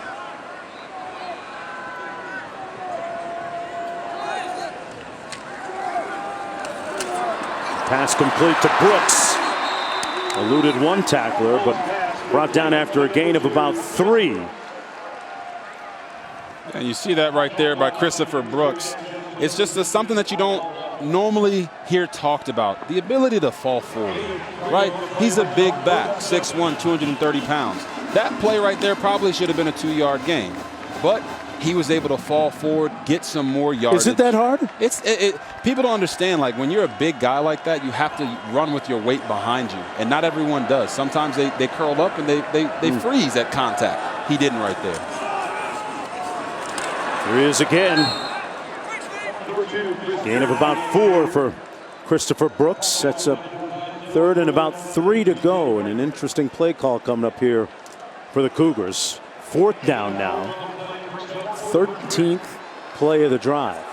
And the offense on the field. Kalani Sitake said they were going to play aggressive football. Right there, they used 3rd and long to get them to 4th and short, and now they're going for it. And there's a timeout before they snap it. Probably a good thing. That was going to be a TFL. Prior to the play, BYU called their first time. BYU takes a timeout. They've got 2 remaining. Baylor with its full complement back after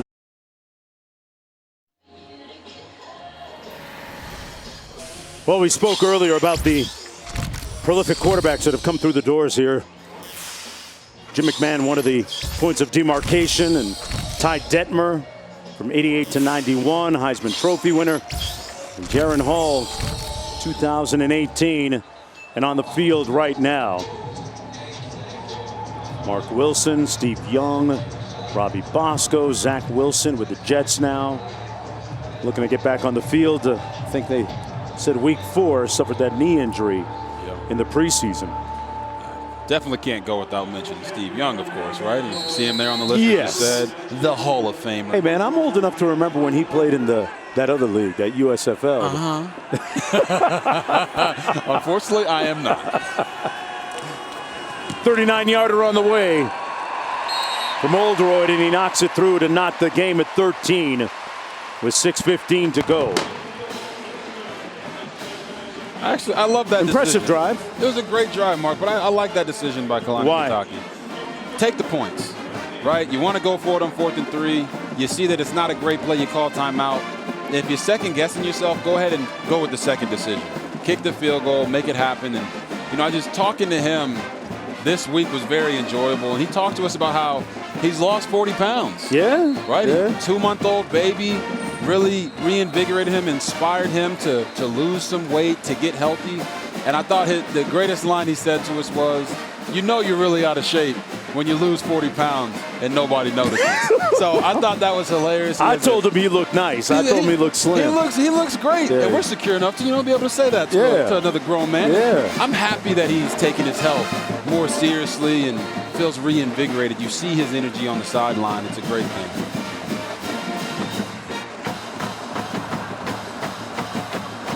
$6:15 to go here in the third quarter.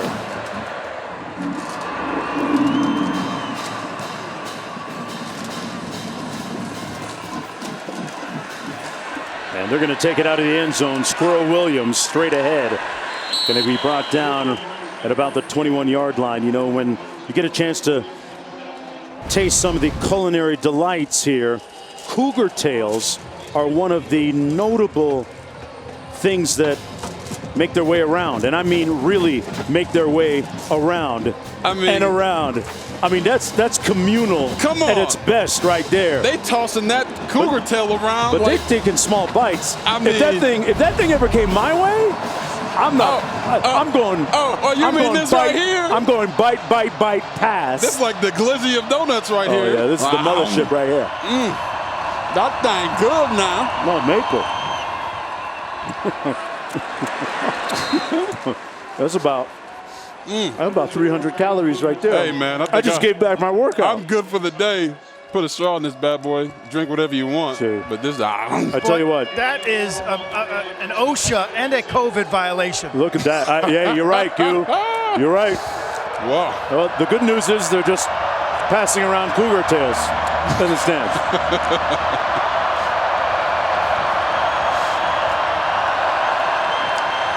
Out of the backfield, complete to Jones while I finished chewing. Hey man, it's pretty good, but I don't know what that man was eating. I don't know if he was eating a cougar tail. He was hiding something in that bag. No, you know what I want to do? I'm going to bring that back and throw it in the microwave at the hotel.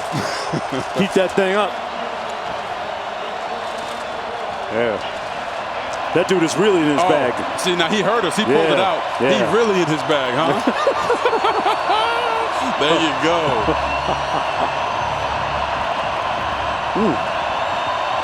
I think I just got diabetes. That's a lot of sugar. 3rd and 4. That's a lot of sugar on that. And Chapin sacked.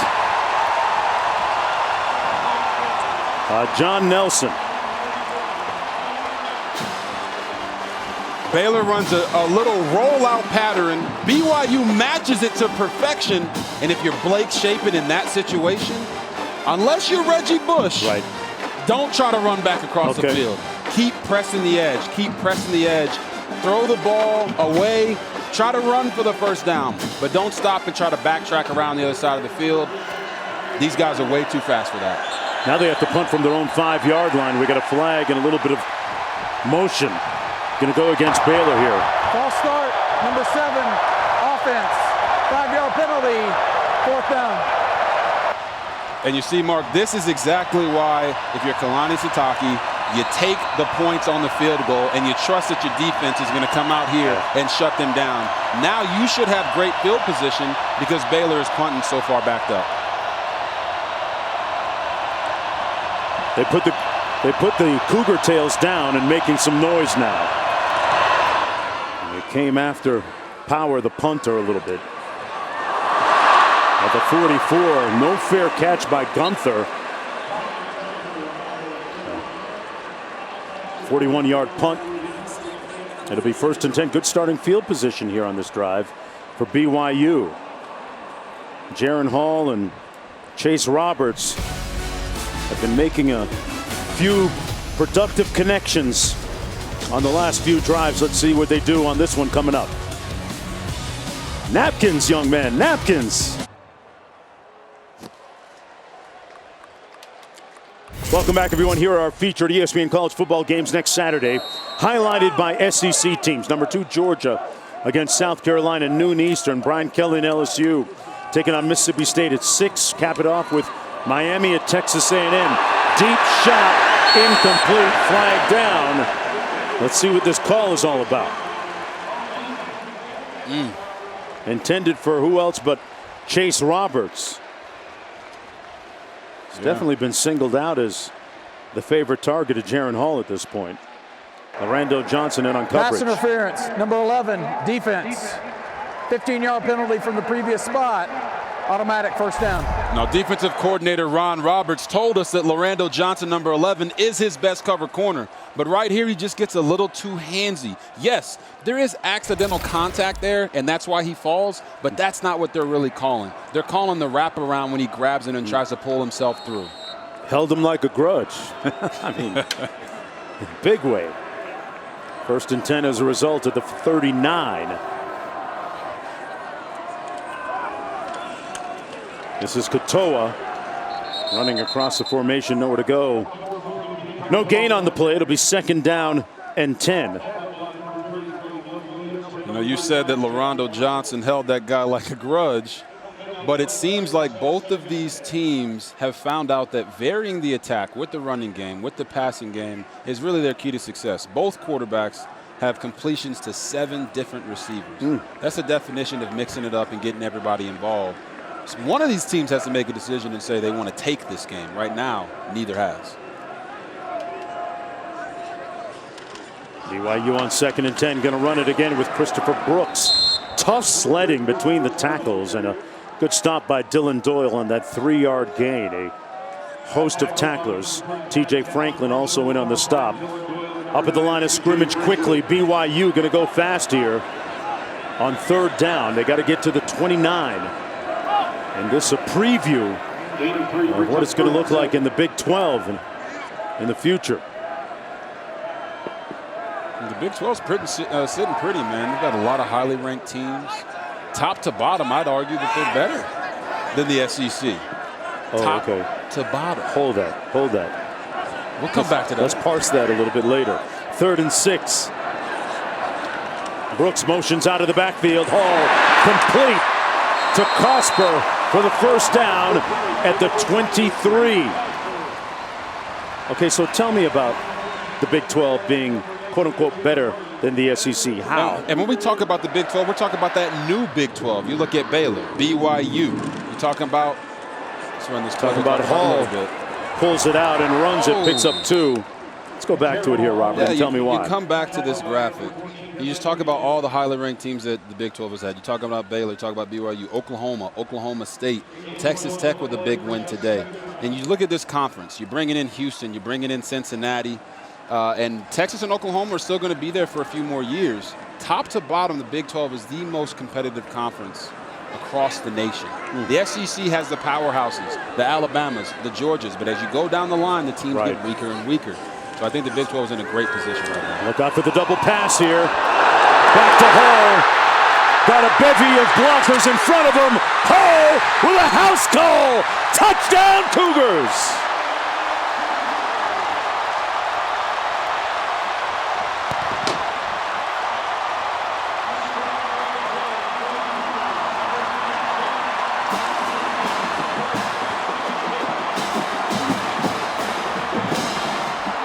Aaron Roderick, the offensive coordinator, pulls the right string at a timely moment. Little trickery. Why? Why not? And the extra point to come here to make it a 7-point game for the Cougars. Chase Roberts threw the pass back to Hall on that play. There's your HBO, right? There it is, man. There it is. HBO, help her brother out. It's your HBO. After Hall kept throwing it to Roberts, Roberts says, let me help a brother out this time, and got it back to him. Going to get a chance to see the replay there.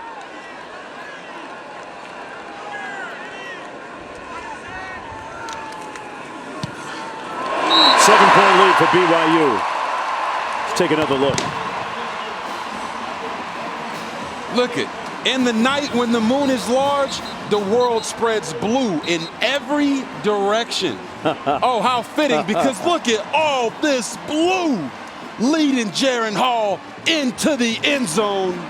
What a glorious play and a beautifully timed call by Aaron Roderick, the offensive coordinator. You can't score unless you're trying to score, and they out here trying to get freaky with it tonight. What a great play call and precise execution by Hall and Roberts and the rest of the offense. 5 plays, 54 yards, 2:36 on the clock. And this third quarter has had more moments, quote unquote, Robert, than we seemingly had in the entire first half. Yeah, it's really made the game much more exciting, not only for the fans in the stands, but the people watching at home. This is what you want to see. Two teams coming in, trying to establish that they are the dominant force. And BYU's had a much better showing this year than they did last.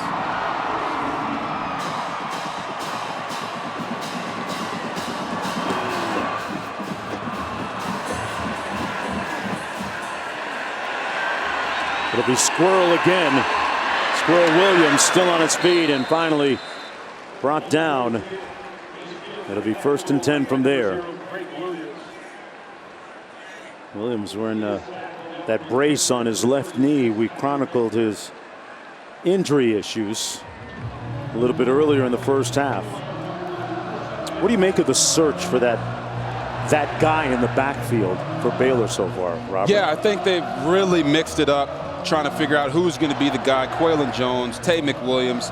But I'm very interested to see who's going to step up in these last minutes of the game outside at the receiver position, because we haven't seen those big plays like BYU has gotten out of Chase Roberts. They keep it between the tackles this time, and Reese brought down by Ben Bywater. 1:10 to go in the third quarter. And you know, Mark, you talked about how the points just seem to be coming in bunches now. Right. Well, in the third quarter, there's been 17 points scored. In the first half, we only had 16. So things are starting to heat up, and the crowd can feel it. And you can hear him. 2nd and 9. Williams in the backfield. He'll get the opportunity here. Squirrel Williams with a burst through a yawning hole on that offensive line. Gall, Miller, Mazuka, Galvin, and Byers with a nice hole for Squirrel Williams to pick up 13. Yeah, Baylor is really trying to make this game ugly. Right? They're winning it in the trenches up front on the offensive line, handing it off to 3, 4, 5 different running backs, letting BYU know that they're not going to abandon it just because they're behind right now. Jones in the backfield. Chapin delivers complete at about the 36-yard line. Tooley with the stop on Dabney, the tight end. Going to be a 1-yard gain on the play. And that's going to be the end of the third quarter. An exciting third quarter. Feels like the party just started here in Provo. It's what this crowd here has been waiting for all night at LaVell Edwards Stadium. 4 fingers to the sky. 15 minutes to go when we come back.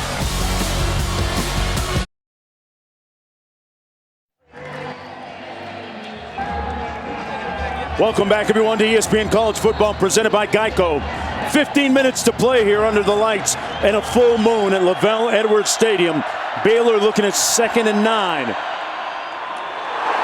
Complete over the middle by Chapin, but Peely meets Presley immediately to limit the gain to just 3 yards. And we haven't called Keenan Peely's name all that often, but his presence is definitely felt. They missed him last year in this game. He didn't play, and everyone's talked about how he's a freak athlete. But you can also see that C on his chest. He is a captain of this defense. They need him. They believe in him, and he has played extremely well in this game, although we haven't called his name all that much.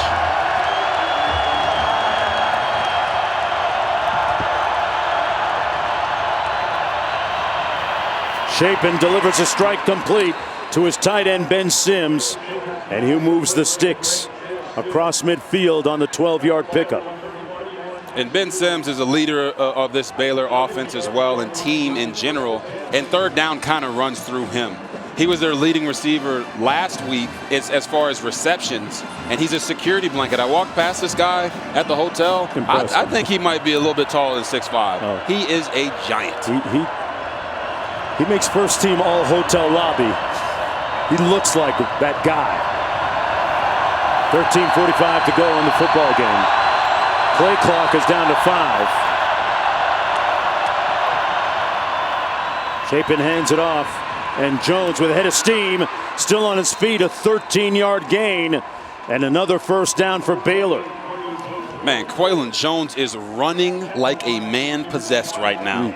He is knifing through the defense, allowing the blocks to be set up, and when he sees the hole, he explodes through it like a freight train. That's probably why they've leaned on him for most of the carries throughout this game. Impressive run. There's his numbers. Couple of touchdowns already. It's Jones behind Chapin again. Looks like we got a little motion. False start, number 87, offense. 5-yard penalty, first down. It's Kelsey Johnson.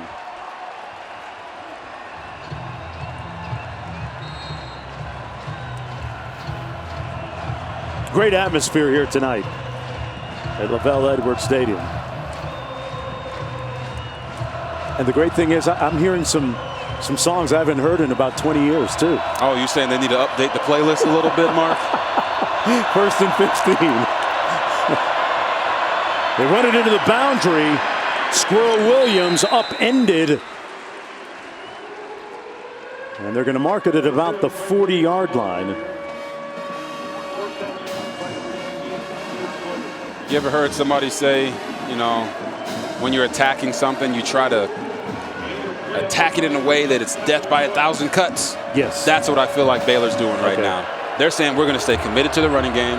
We're going to wear down this BYU defense. And then when it's later in the game, they won't have that same juice. That's why they're just constantly hitting the wide zone over and over and over. Chapin cut it off in time, found his receiver. That's Seth Jones, and another Baylor first down. Who? Seth Jones. Seth Jones. Hey, with a name like Jones, you know he can ball. Oh, yes, 100%. And we know you know how to make it sing, and right there he ran a great route, got himself open as Chapin was under pressure. Yes, he might have had a deep post down the field, but he didn't have time to wait on it. So I thought that was advancement and progress by Chapin within the game to not hold on to the football. Jones in the backfield. They toss it into the boundary. Got a block out front. He steps out of bounds at about the 23-yard line. Ben Bywater pushing him out of bounds, and a late flag on the play. 5-yard gain by Quaylon Jones.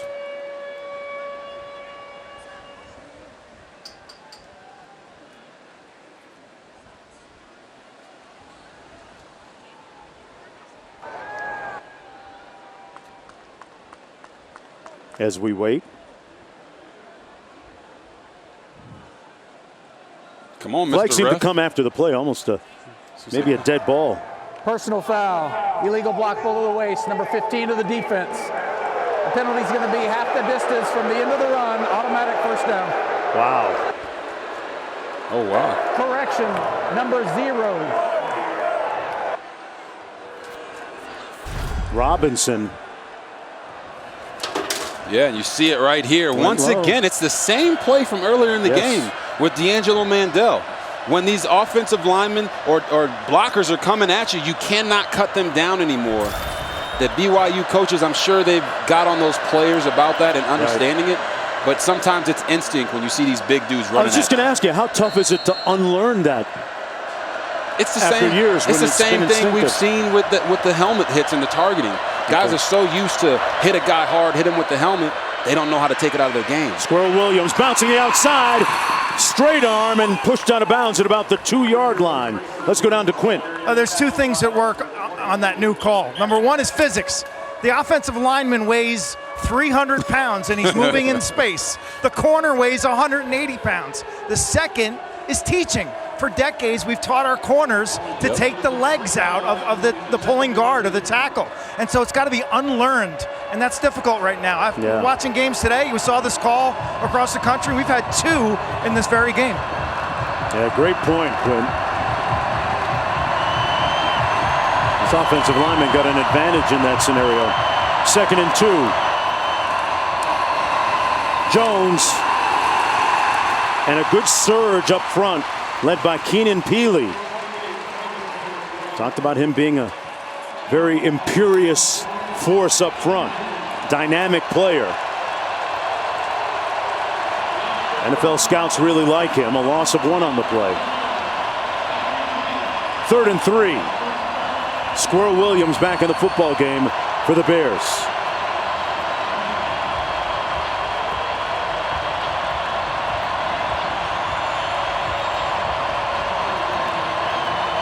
Huge 3rd down for Baylor.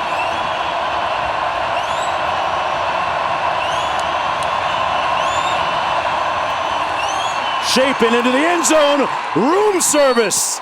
Ben Sims with the touchdown. Wide open. And you know what's so beautiful about that play? BYU watches film every single week. Defensive coordinator Tuiaki saw Baylor score a touchdown on a pitch play just like that in the red zone.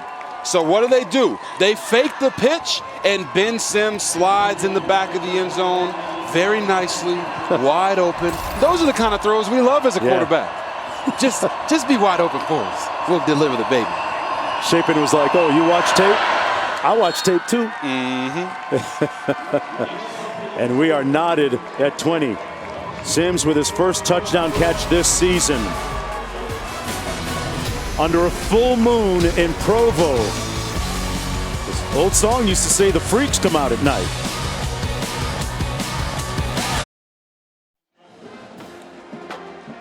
Welcome back, everyone, to ESPN College Football presented by Geico. With 10:01 to go in the 4th quarter, BYU and Baylor tied at 20. And this the 4th meeting all time between these two schools. Baylor leads the series 2-1. And the Cougars seeking a little bit of atonement from a season ago. Let's go down to Quinn. Under a full moon tonight, a game that's going down to the wire.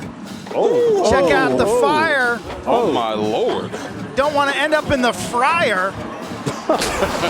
Who's hotter than hot fish grease tonight? Let me tell you, it's Chase Roberts. He's hotter than hot fish grease tonight.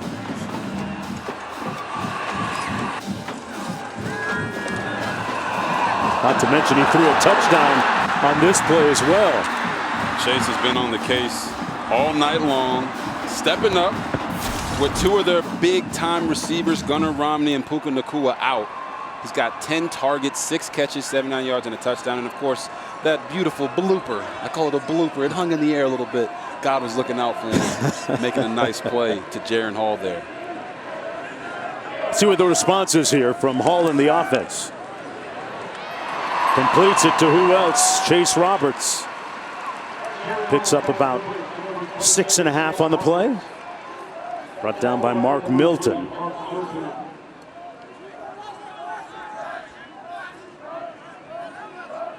Man, can you imagine how dangerous this offense is going to be when they get those other two guys back with Roberts playing the way that he is?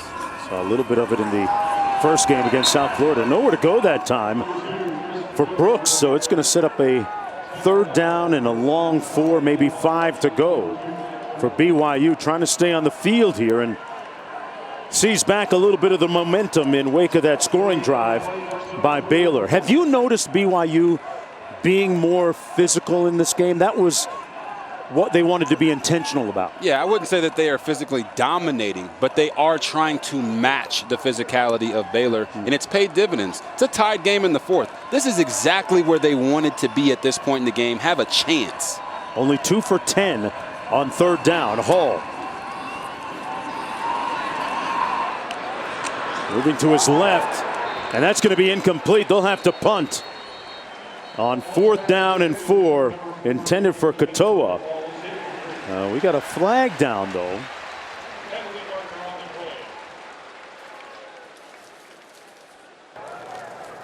Prior to the pass, holding number 13 of the defense. This is a 10-yard penalty and an automatic 1st down. That's against Walcott. Yeah, and you see Al Walcott there. He's got a club on his hand. He's probably trying to ask the ref, how am I going to hold this guy? And I only got one hand available. Yeah, Look, he got a club right there. He had surgery a couple weeks into training camp, I would say, or fall camp in college. And he came out here and he's played at an extremely high level. But I guess if you only got one hand, you got to hold with the other. Yeah. 1st and 10, and that one's incomplete. Intended for Epps. Hey, here are your featured ESPN college football games next Saturday, highlighted by SEC teams. Georgia against South Carolina, noon. At 6 o'clock, it's LSU against Mississippi State. And then we cap the night with number 15 Miami taking on number 6 Texas A&M in College Station. Of course, the Aggies won't be ranked number 6 anymore after losing against App State. They ran into that App State buzzsaw. They seem to surprise a team every few years. Yeah, that's Michigan. They know. On the screen. Oh! And Doyle is going to be hit here. Dylan Doyle. We're going to look at targeting, I would think, on this. He's trying to tell everybody that he used his face mask, but that was a violent hit, man. A defenseless player. Let's take a look at the replay. Targeting number 5 of the defense. It's a 15-yard penalty. The play is under further review. As I said, that's going to be a targeting review. We'll take another look, and we'll get the answer on the other side of this break. Stick around.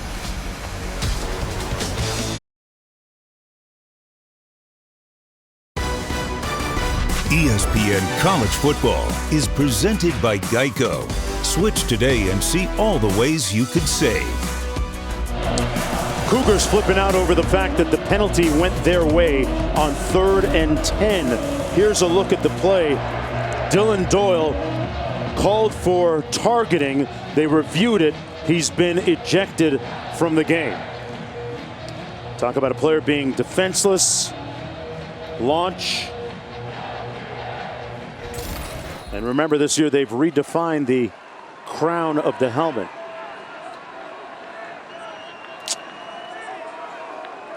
It's great to see him, albeit disqualified, give a great pep talk to his. Yeah, showed his real leadership there. Yep, to his teammates. And that's Christopher Brooks straight ahead for a couple of yards. 8:25 to play, 20-20. You know, there might be some people that are upset with that call of targeting on Dylan Doyle. Maybe they feel like the play kind of led itself to that happening because the receiver was floating in the air and he wasn't really trying to target him. But the nature of the rule is to protect the players. And in that situation, he did hit him in the head and neck area with the crown of his helmet, and he launched.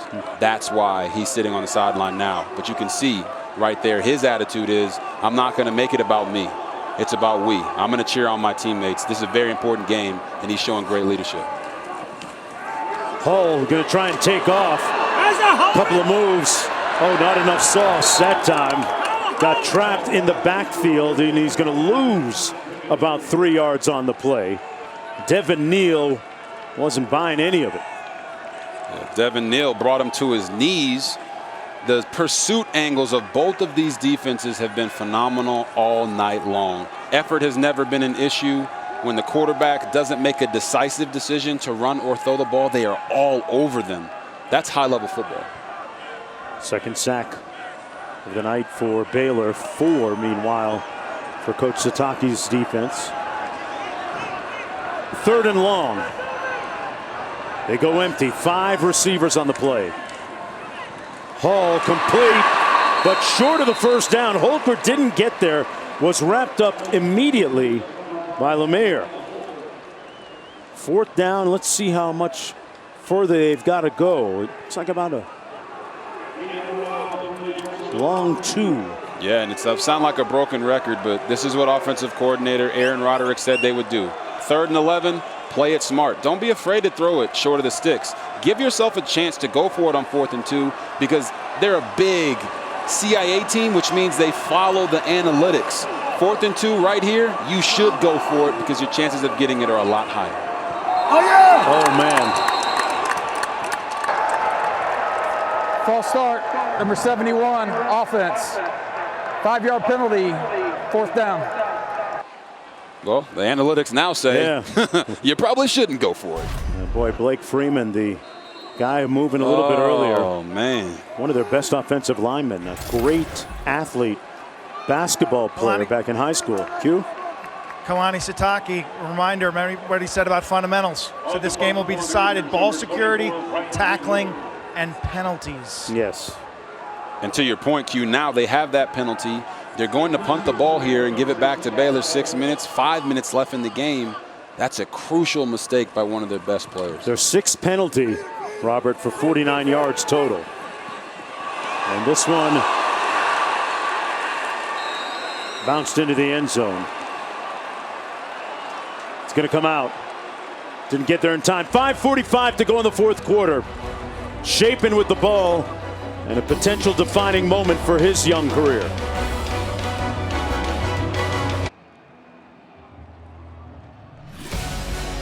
What a day it's been in college football.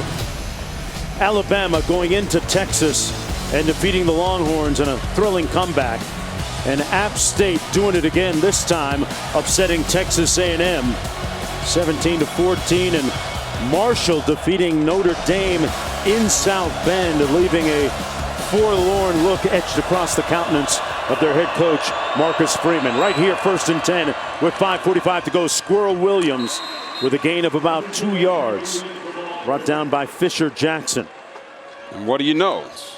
Baylor once again coming with the running game. They have stayed committed to it the entire game, whether they were getting 3 yards or 6 yards. We'll see if it continues to pay dividends on this drive.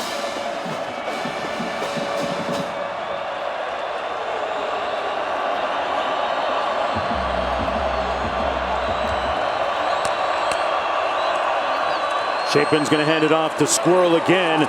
A flag down. Williams down about a yard short of the first down. Looks like we're going to have a hold on Grant Miller.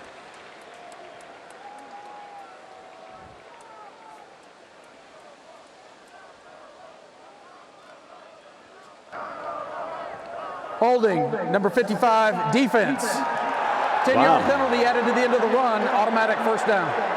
How about that? Bauatea getting hit with the hold. That gives them a 1st down and much more breathing room now at the 39.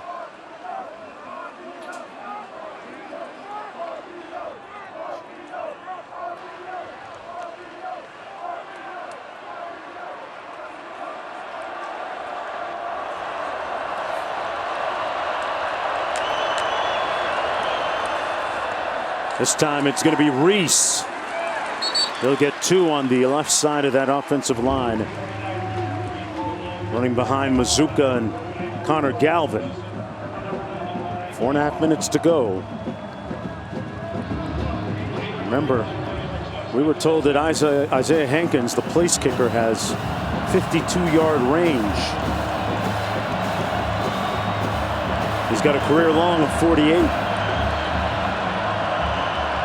There he is on the sidelines. Run a little option to the wide side of the field. Williams cuts it up and picks up a first down at midfield, brought down by John Nelson. That's a play we haven't seen all night. Yeah, we haven't seen them go to the speed option. They saw BYU and their offensive coordinator, Aaron Roderick, use it on occasion today and also last week. So maybe they're saying, hey, we can do that too. And why not isolate the defensive end and get the ball in space with one of your fastest guys in Squirrel Williams. Beautifully run play. Now they got a fresh set of downs. Picked up 8.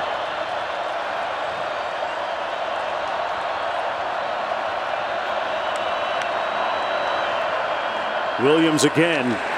Nowhere to go, no gain. Under 3.5 to go. Baylor with its full complement of 3 timeouts. Wilgar made the tackle on Squirrel Williams, who's been slowed and hampered by injuries going back to 2018 at Baylor. But now he's back, and yet another success story along with Gavin Holmes, the receiver number 6, who had a punt return for a touchdown last week. These guys have fought through adversity. It's good to see them back out on the field. Reese gets the carry.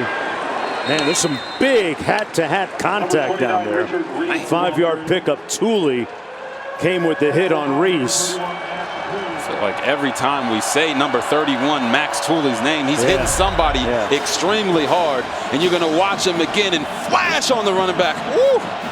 And he's doing it the right way, keeping his head out of it. Man, Max is making some great plays all over the field. 3rd and 5. They're 8 of 13 tonight on 3rd down. There's the option again. Squirrel made one guy miss, couldn't make Peely miss. And it's 4th down coming up for the Baylor Bears. Well, Mark, they came back to the same play that worked on the previous 3rd down. The speed option, little counter speed option, and this time BYU was not having it. Keelan Peely saw it and attacked. Their second of the half. 2:12 to go. Please put 2:15 on the game clock. They're going to put 3 seconds back on the clock, and we'll be back after this.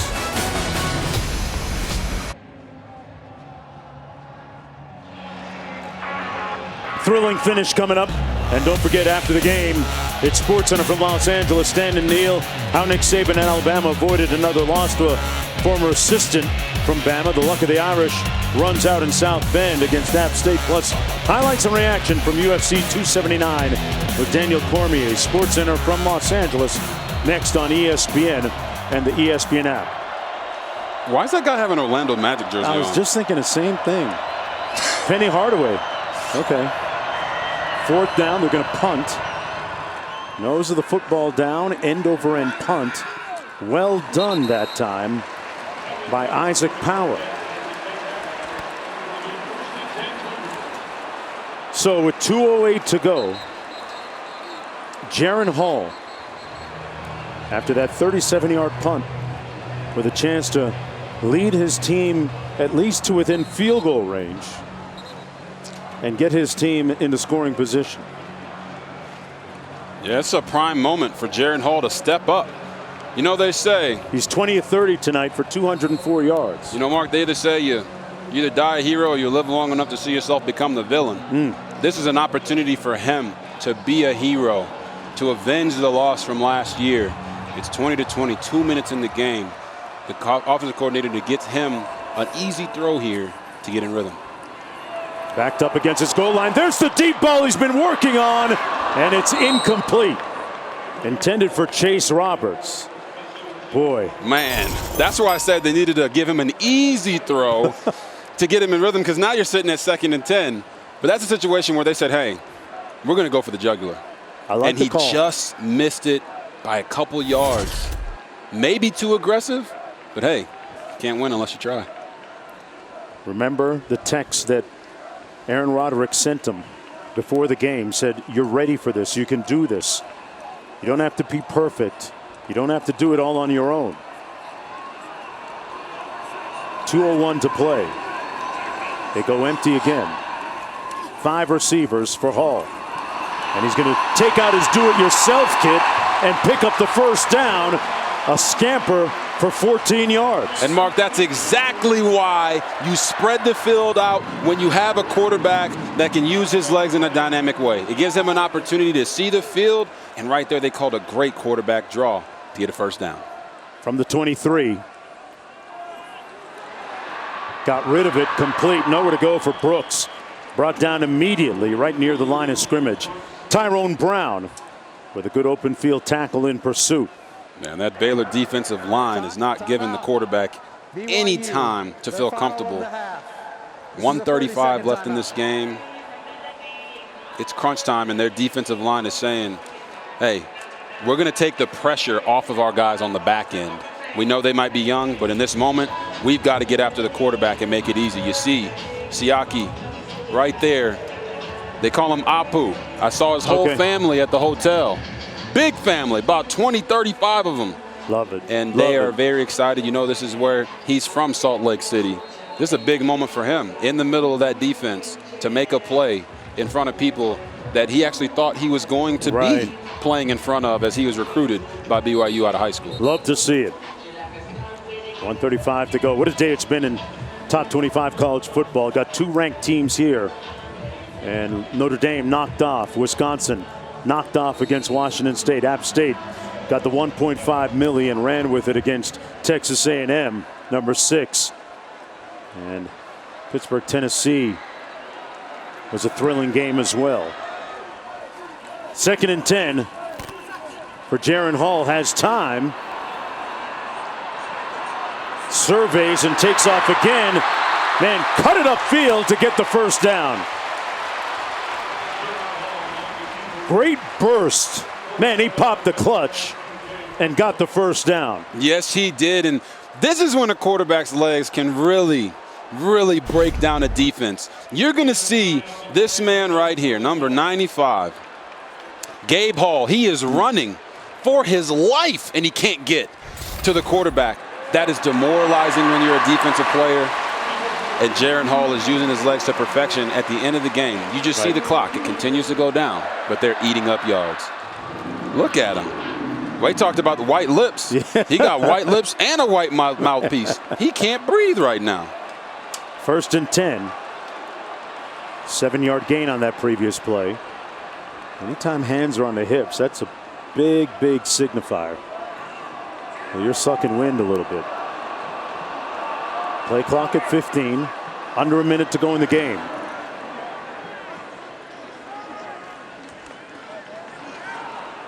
Hall into heavy traffic.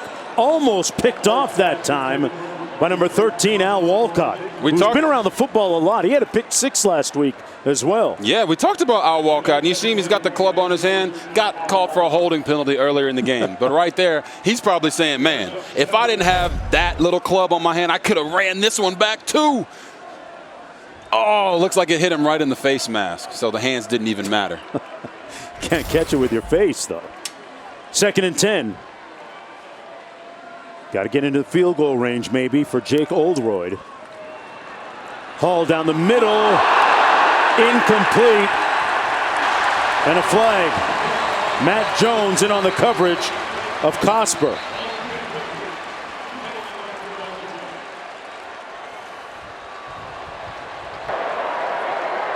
Pass interference, number 2, defense.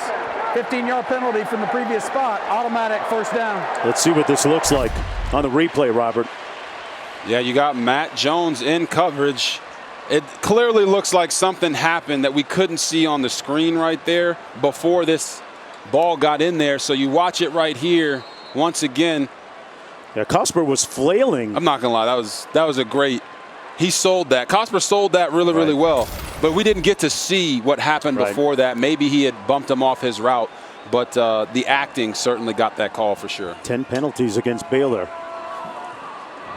Hall eluding harm's way, and another flag. Hall down after a gain of about 2.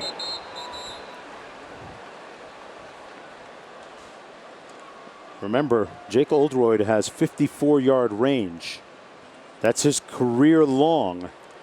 If they should get into field goal range, for him to attempt one with 35 seconds to go.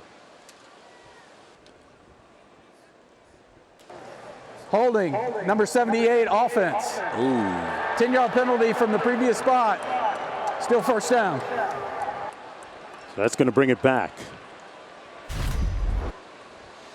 Yeah, you're going to see number 78 there, the right tackle position. They call him for holding right there. Usually when the quarterback moves up in the pocket and the tackle does not let go of the defensive end as he's retracing backwards, that's when you see those holding calls come out. I mean, he probably thought he got a nice pancake, but as the defender was trying to get away from that block, you got to let him go. So Mataia called for the penalty, and that's TJ Franklin coming off the field. He's a key part of their defensive front. Yeah, defensive coordinator Ron Roberts said that's their best pass rusher. Yep. So in this situation on 1st and 20, game on the line, 35 seconds, you don't want that guy out the game. 1st and 20. Hall got his man. First down. Roberts. And they're well within field goal range. What a throw by Jaron Hall in such a big-time moment. Stood tall in the pocket, allowed his receiver to come open, and that's why I like the night. Without the dark, we'd never get to see the stars. And they are emerging in these defining moments. 37-yard gain on this pass. Yeah, you just watch him scan the field, and guess who it is once again? It's Chase Roberts. Chase is on the case, making big plays. Don't let the long hair fool you. This guy's an assassin. 8 catches, 122 yards, and a touchdown. Man, big-time play. They're going to keep it on the ground here. Patoa. That was BYU's longest pass play of the season on that 37-yard catch and run. And that's going to be a Baylor timeout. They use one of their 3. That's a smart decision by Coach Dave Aranda there. Listen, they're already in field goal range. They're going to try to run the ball, play it safe. And you use your timeouts, it maybe gives you an opportunity to have 10 seconds left on the clock. That gives you a chance to go back and maybe get a field goal or try to win the football game. Folks, let's take a look at today's unbeatable performance brought to you by Xfinity. And this game-defining drive, Jaron Hall has been outstanding. Stunting like his daddy right there. And then the key 37-yard pass to Roberts to bring them to where they are right now. At 23 seconds to go. There's a look at his numbers on the evening.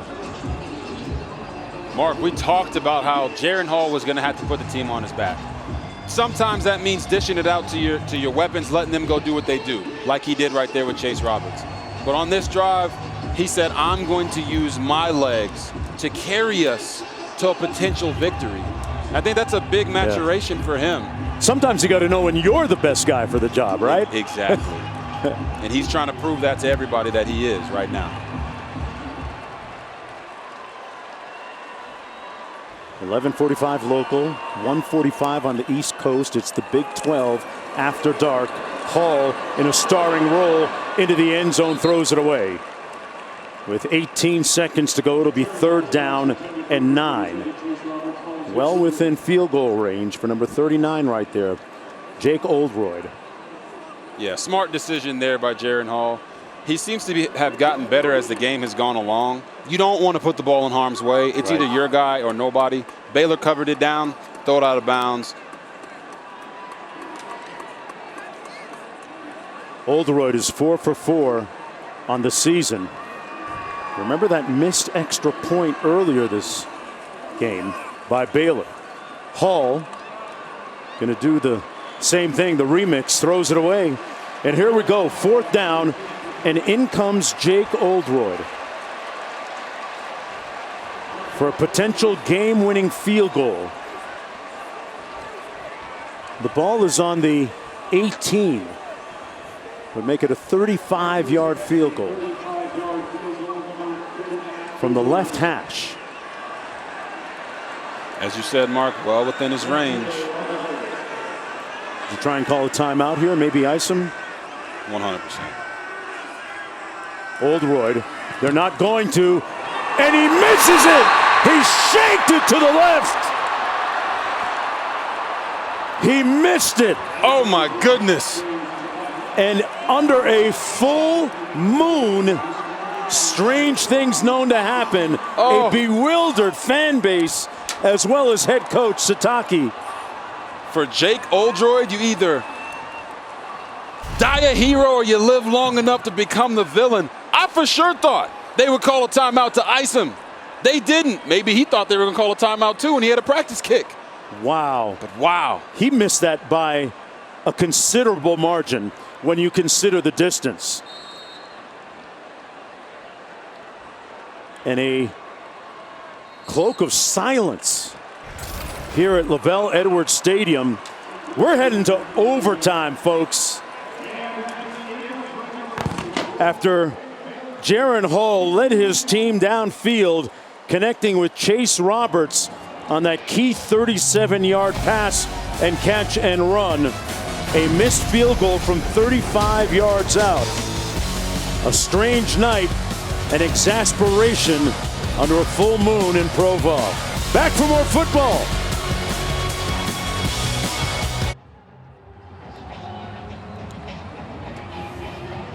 Hey, sometimes you aim for the moon, and even if you miss, you're amongst the stars. Well, speaking of aim, Jake Oldroyd's aim was off, critically so, a moment ago, missing from 35 yards out. So we go to overtime, and here's a look at the rules. And they've changed a little bit, Robert. Yes, they have. This is the rule right here that everyone has to pay attention to. If we get that far, you have to go for a two-point conversion after a touchdown, starting with the second overtime. Obviously, we've all seen these games that have just carried on for hours in overtime because both teams just keep going back and forth, not stopping each other. So the NCAA wanted to make sure that wouldn't happen anymore. All right, gentlemen, we're going to play some more football. Score's 20-20. We're going to play an overtime period until we have a winner. We're going to have fourth quarter timing rules. Each team is going to have one timeout for each period. Baylor, you're still the visitor. You're going to be calling the toss. You're going to have your choice of offense, defense, or into the field to play on for this first period. This is still heads. This is still tails. Tails, heads. What's your call? Heads is the call.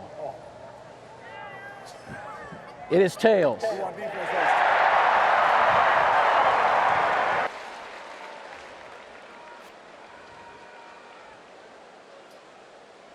BYU has won the toss and elected to play defense first. We're going to play on the north end of the field.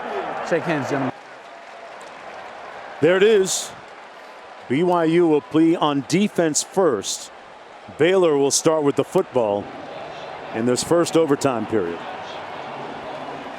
Feels like a long time since we've seen Baylor on offense, Robert. Yeah, it really does. Both of these teams have been sucking the life out of the clock, keeping the offenses off the field, trying to make them, cold and rusty and have to re-warm up. But now we're in for a very, very special finish. I guess you could say it's getting pretty serious. First and 10 Bears. Blake Shapen, first-year starter. Beat out Gary Bohannon in the spring after finishing the season as the starter. Jones in the backfield.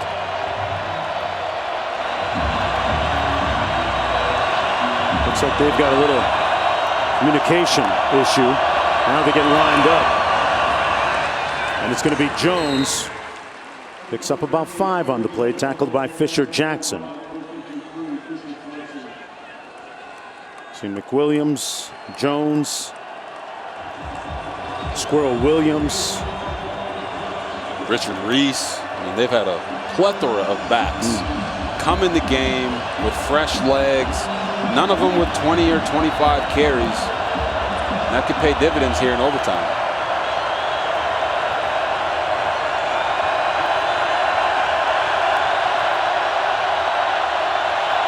Play clock is at 6.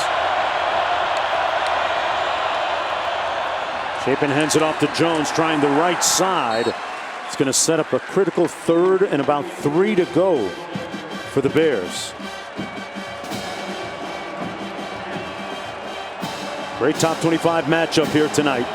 Baylor ranked number 9, BYU coming in at number 21. And now you're in this situation in overtime. It's no longer truly 4-down territory. You have to come away with points. So this 3rd down right now is the money down. And for Baylor, it's always started with Monterey Baldwin, number 80, and number 8, Ben Sims. They're going to try to scheme something up to get it to them unless they feel the running game can get them those 3 yards. Squirrel Williams will get the call, try and pick up 3.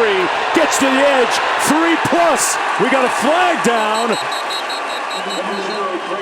Let's see what this flag is about. Definitely going to be a holding call there. Yeah, Ben Sims, number 8. Holding, number 8, offense. 10-yard penalty from the previous spot. Replay 3rd down. Wow. An egregious penalty against Dave Aranda's squad. What a crucial penalty in a crucial time. And you're going to watch him right here. Ben Sims, same type of situation that we had with BYU. When the defender tries to disengage, you have to let him go.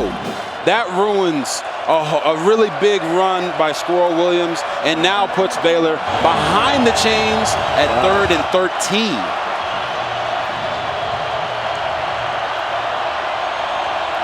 Got to get to the 15 to pick up the 1st down, and we got a whistle and a timeout, it looks like, called first. Each team gets 1. Timeout Baylor. It's our only timeout of the overtime period. This is a 30-second timeout. Let's take a little inventory and let you know and remind you how we got to this point. A great touchdown pass and catch there by Roberts, and boy, Jones done a great job on the ground running the football for the Bears. Then a little trickery by the Cougars on the throwback, the double pass. Touchdown, and then the missed field goal that would have won it with seconds to go for BYU. Look at some of the pertinent numbers. Baylor's defense with 4 sacks. Chase Roberts making people forget, at least temporarily, about the absence of Puka Nacua and Gunnar Romney. Yeah, I know Chase Roberts right there definitely thought this game was over when he caught that pass in the closing moments of the 4th quarter. But that missed field goal has us here in overtime. And on 3rd and 13, Blake Shapen has to make magic happen for the Bears. Jones in the backfield. Jones makes the catch, met immediately short of the 1st down at the 25-yard line. Max Tooley with the hit stick. And now we got a 4th down in the field goal unit coming in, led by Isaiah Hankins. It's going to be spotted at the 25. This is going to be his first attempt of the season. Did not attempt one in the blowout win last week. And he missed an extra point, remember, earlier tonight. This one coming from 43.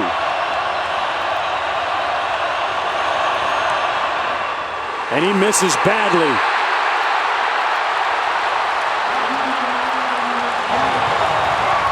So BYU will have possession of the football. Guys, that never had a chance. No. Not from when it left his foot. And they always say, like, you never really care about the kickers until you really need one. And right there, Isaiah Hankins, first field goal attempt of the season. And it was wide right as soon as it left his big toe. BYU with the football from the 25. 1st and 10. But you know who's loving this moment right now? Who's that? It's the Cougars. Their fans are excited. And right now, special teams could win or lose you the game. Seems what to be going on right now. Jake Oldroyd missed a kick at the end of regulation. You wonder where his head is at, though. Yeah, I mean, if you're Jaron Hall, you're trying to score a touchdown here. Right. Don't even put it in the kicker's hands or foot. 3 receivers out to the top of the screen. Keep an eye on Chase Roberts.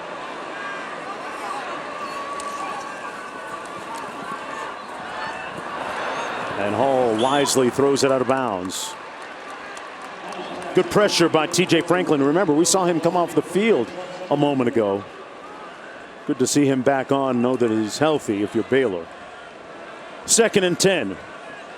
Remember, it was Franklin that told us I'm not about NIL. I'm about NFL. And he's put a little money on tape tonight. He's shown himself to be an NFL guy today, running sideline to sideline, not just focusing on getting sacks, right? Like he said, he's not focused on getting NIL deals. He wants to be a complete football player, and I've really seen that from him today. On 2nd and 10, they're going to run it.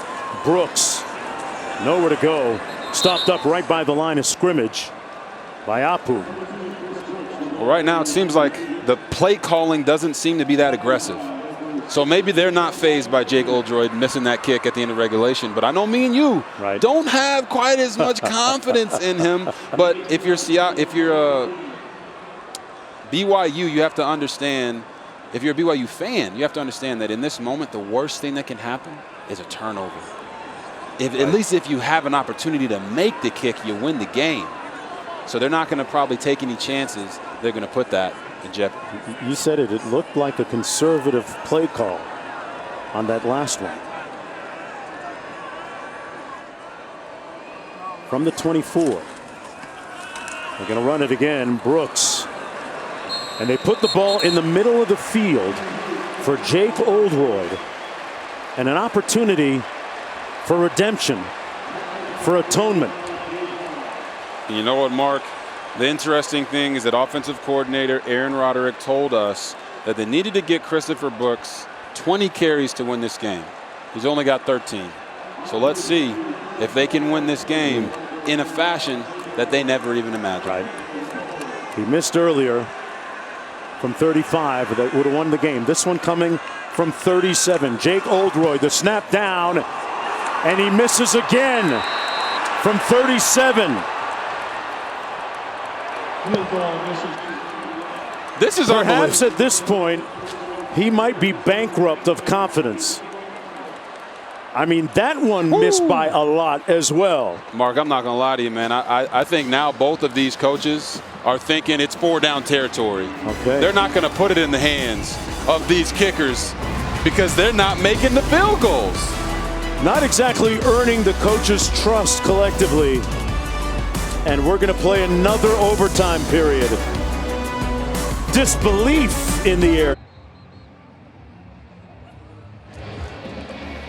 Big 12 football on a Sunday morning in Provo as the full moon is hanging over Lavelle Edwards Stadium and casting a spell on kickers. A kicker whose name was Jake the Make has just missed 2 from inside 40 yards, and we continue on here with overtime as we shift now to the student body section in front of the BYU students. Wow. Go to the other end of the field. It's not going to be Jake the Make for long. But overtime number 2. BYU with the ball. Jaron Hall out of the shotgun. Blitz coming. And incomplete, intended for Katoa coming out of the backfield. It'll be 2nd and 10. And like you said, it's going to be interesting, Robert, to observe the play calling here by both coaches, right? Yeah. I mean, if you're not just trying to put the ball in the middle of the field or on the appropriate hash for your kicker, then we're seeing a little bit more aggression perhaps now. Yeah, right? I mean, listen. In the faith, it says you walk by faith, not by sight. But what I'm seeing right now is they should have no faith in their kickers. Use all 4 downs. Understand that you're going to have to put this game on your quarterback and not just try to set up field goals. Hall downfield, got him in, and it's caught out of bounds by Hill right around the 5. Woo, What man. a laser from Jaron Hall right there. Keanu Hill. Like I said, man, you got to put this on your quarterback. Get aggressive in your play calling and understand that you have players that can make plays. Up in the line quick, they're going to hand it off. This is Katoa, brought down inside the 1. 2nd and goal, and they're getting it back at the line of scrimmage much quicker. They're playing with a little tempo now. Yeah. Going turbo. When you got the defense on their heels, keep attacking. Katoa again. Gets in and scores. Touchdown, Cougars.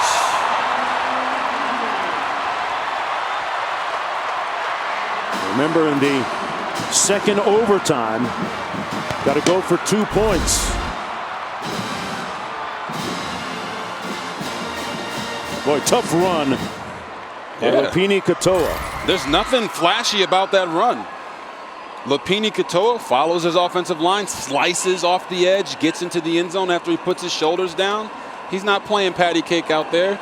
He's on a mission.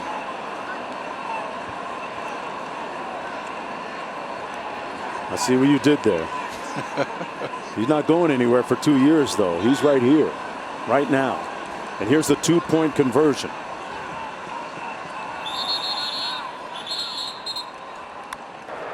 Timeout, BYU. BYU is going to use its singular timeout of the second overtime period. Well, one of the prevailing themes of the late stage of the game here, and really the overall game when you consider the early missed extra point, errant kicks, misguided kicks. Oh, no. Erroneous kicks. Kicks are for kids. Oh, my Lord. I mean, come on. Man, it has been a rough night for both place kickers. Yeah, they've kicked the ball everywhere but between the uprights. Yeah. Going to see a 2-point conversion here attempt by BYU. Up 6. Baylor does get another opportunity after this. So stick around.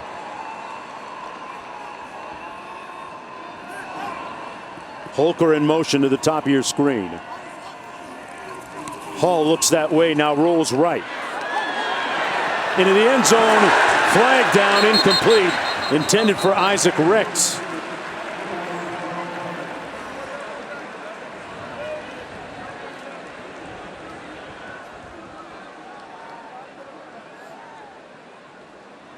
Try and get this call here.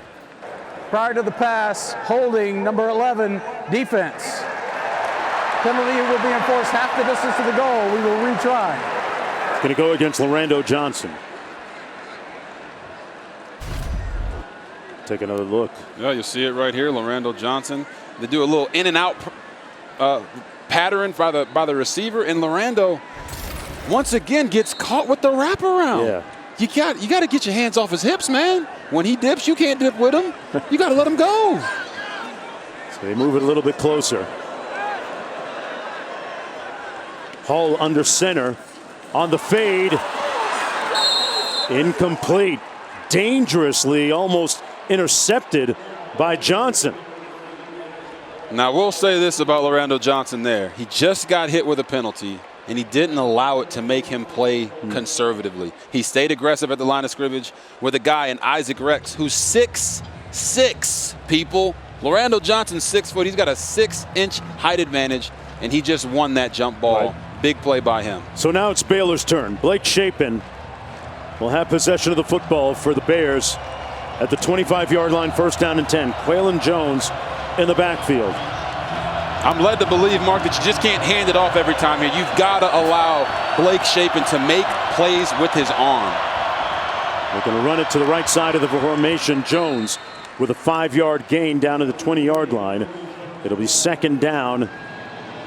A long 5 to go, almost 6. Jones is going to come out. I wonder if it's Squirrel Williams coming in. We'll have to keep an eye on. Yes, it is. 0 in the backfield for the Bears. He's their fastest back, and for whatever reason, Jeff Grimes he's sticking with the same theme. Hand the ball off, and he's not allowing Blake Shapen to, I guess, make mistakes. Yeah. But at some point, you got to trust your young quarterback who led you to a Big 12 championship in that game. Let him play free. They can hand it off to Squirrel Williams. Looking for a crease. Might have gotten 3, maybe 2. Hawes making the stop. We've been playing now for over 4 hours. Whew. 4 hours of football. I feel like I'm at church on Sunday. You can get that late service. Hey, man, that late service, you'd be out there for 5 hours. Yeah. You'd be having to peel your own eyelids back. That only happens when, the congregation doesn't get the message and pastor adds 2 minutes to the service. Exactly. If you don't give him them amens, he's like, okay, that cost you 10 more minutes. Those are the kickers tonight. That's what the kickers have done to us, right? And to this game, and got a BYU player shaken up on the field. That's Hawes.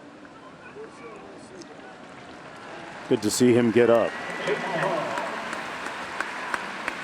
3rd down and 3 coming up for Baylor. Tell me about the potential play call here, because they've run it a couple of times. Williams on that last one. Yeah, as I've seen their approach on this drive, they are truly taking what we said into account. They're going to use all 4 downs. Right. If I'm Jeff Grimes and I'm thinking, hey, I got 2 downs here, it's another run. Okay. Because then on 4th down and short, you can run it again, or you can then allow Blake Shapen to go make a play for you. Jones in the backfield.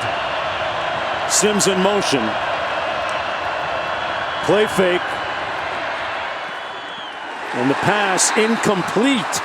So 4th and 3 coming up. It was intended for Jones. And this is the ball game for Baylor. They've got to get a 1st down. And Mark, I'm telling you, I feel like everything I'm suggesting for Baylor, they're just doing the complete opposite. He tried to pull the wool over their eyes and go with the play action pass there, but now you don't get it. You try to throw a check down short of the line to gain, and you're still sitting there at 4th and 3. Yep. Running the ball there is probably the better option, but now on 4th and 3, you cannot hand the ball off here. Blake Shapen has to go out there and shake and bake and make it happen. It's Williams for the 1st down. Will he get it? It looks like he got enough. His forward progress was right at or a little bit beyond that line we have on your screen, which, by the way, is just an approximation. It is not 100% exact, but Squirrel Williams with a burst of acceleration. Look, Mark, you see this line right here. That's the approximation, and Squirrel Williams gets decked right on it. Okay? The thing here is the refs gave him the 1st down. Right. So it's going to be really hard to overturn that. That is a really risky play. I didn't think they had the gall to do it, but he did. They ran it 4 times on that sequence. And this is Jones pounding away for 5. They are just playing some smash ball. I'm telling you, man. 5 consecutive runs.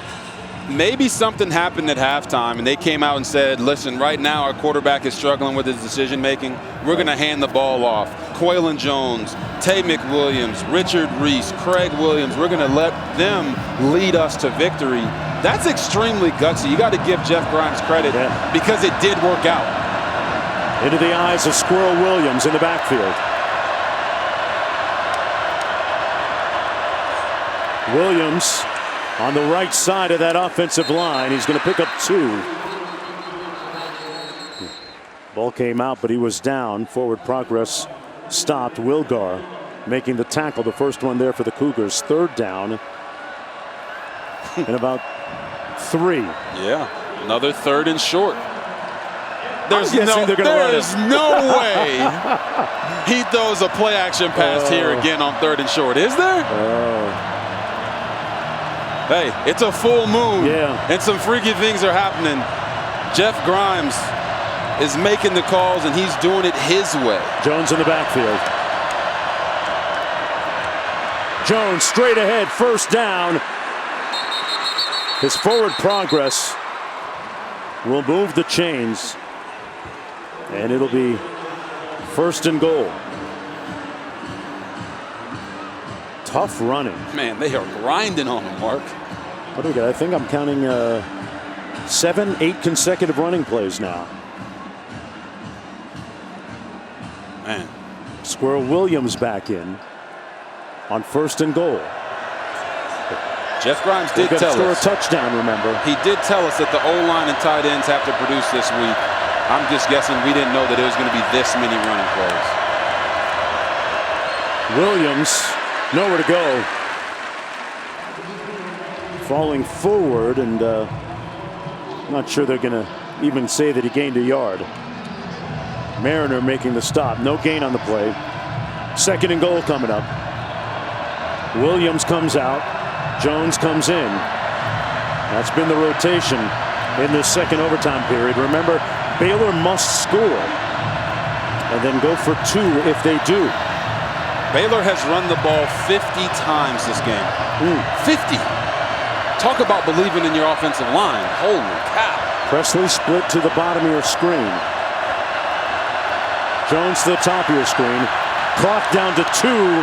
They just get it off. Jones inside and brought down right near the line of scrimmage. Great tackle by Malik Moore. And it's 3rd and goal coming up for Baylor. It's gut check time. It's 4-down territory.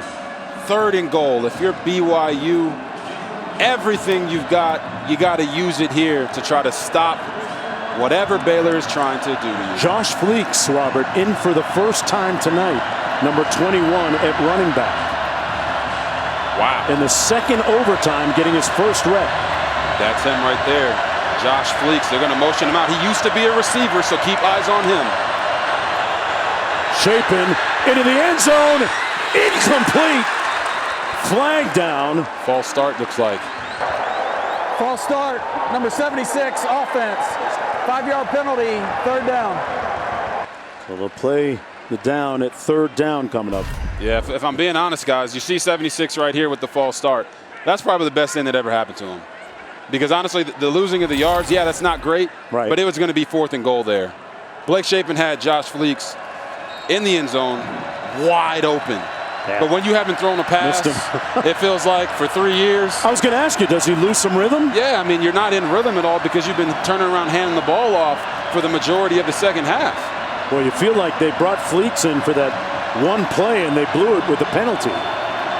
So Jones is back in the ball game, number 28 in the backfield. 3rd and goal.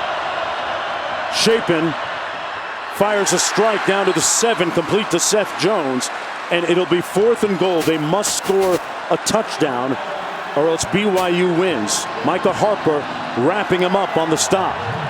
Fleeks comes back into the ball game for Baylor, number 21.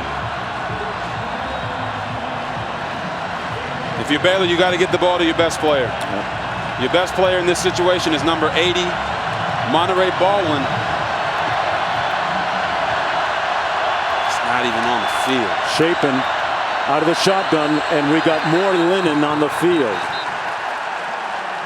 Wow. False start, number 63, offense. Is that the noise, Robert? I mean, how does that happen? We talked about it. HBO, help a brother out. Right. That's exactly what the crowd is doing right now for BYU's defense. Look at them. They're going wild on the side. Look at that. Look at that student section with the band. Yep. Now you're the opposing offense and you're having to face this environment on 4th and goal. You need this. You got to have it. And they are taking advantage of them right now. But Blake Chapin's got to quiet himself in this moment and be poised. And he's going to get a little help Timeout, Baylor. because Baylor and Dave Aranda are going to burn their one and singular timeout of the second overtime period. On the East Coast, it is 2:17 a.m. Locally, 17 minutes after midnight. And you know, Mark, late night football. Gotta late love night it. football. And I was talking about Monterey Baldwin there, but we did see him go into the locker room earlier in the game. Right. And we haven't gotten an update on what's going on with him on the sideline. So with him being out of the game, you're really asking your young receivers, Hal Presley, Auburn transfer, Seth Jones, a sophomore, Armani Winfield. These guys have never even been in this situation. They can't possibly run the football here, right? Oh, no. Okay. Not from here. Let's go. He'll never hear the end of that if they run the football and come up short. 4th and goal. From the 12. Chapin into the end zone, and BYU wins it.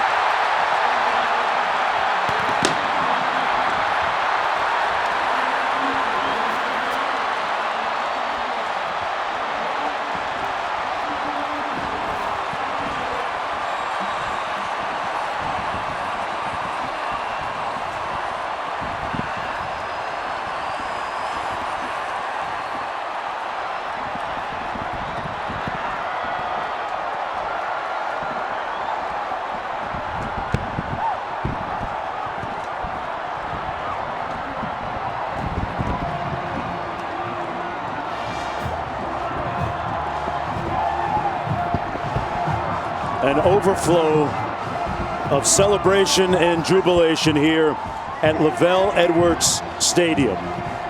A signature moment for college football. It's what we love about this sport. The odious taste of defeat, along with the exhilarating high of victory tonight for BYU. In 2 overtimes, BYU endures and wins it 26-20. You know, sometimes they say, Mark, the ball bouncing your way is as predictable as the flip of a coin, right? Heads you win, right. Tails you lose. But that was not the case tonight. BYU went out and took this victory. They used last year's game as motivation to go get in the lab, go to the weight room, work on their craft, and come out better. And you saw that tonight against the 9th-ranked Baylor Bears.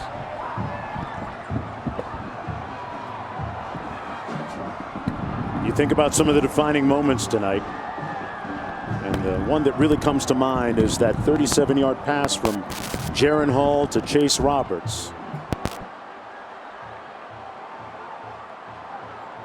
Hall came into this game singular-minded about being able to get a little payback from a season ago.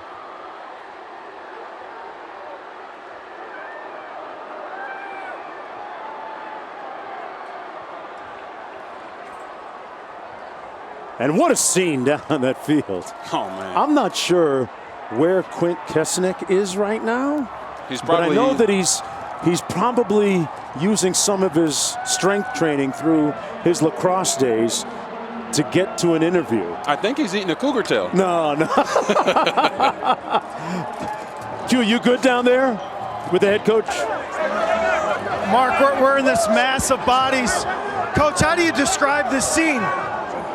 Hey, it's college football. Great game. Hats off to Baylor. They're Big 12 champs for a reason, and just fortunate we got this win, but proud of our players, and just really happy. In your mind, what wasn't going on in my mind, you know? Just really proud to be the coach here, and just love that we get to have these type of experiences. So that's pretty much all that. Dancing tonight. Are you going to leave dancing? Oh, I'm going to be dancing. Yeah, that's for sure. So it's a late night, but there's always time to dance. It's a big Sunday morning win. Congratulations, Coach. Thank you. Let's go! Coach ready to bounce. Get your bounce on, Coach. To the victors go the spoils. And the Stars emerged under a full moon here tonight in Provo. For Robert Griffin III and Quint Kesnick, our entire crew, I'm Mark Jones. Sports Center is coming up next. So long from Provo.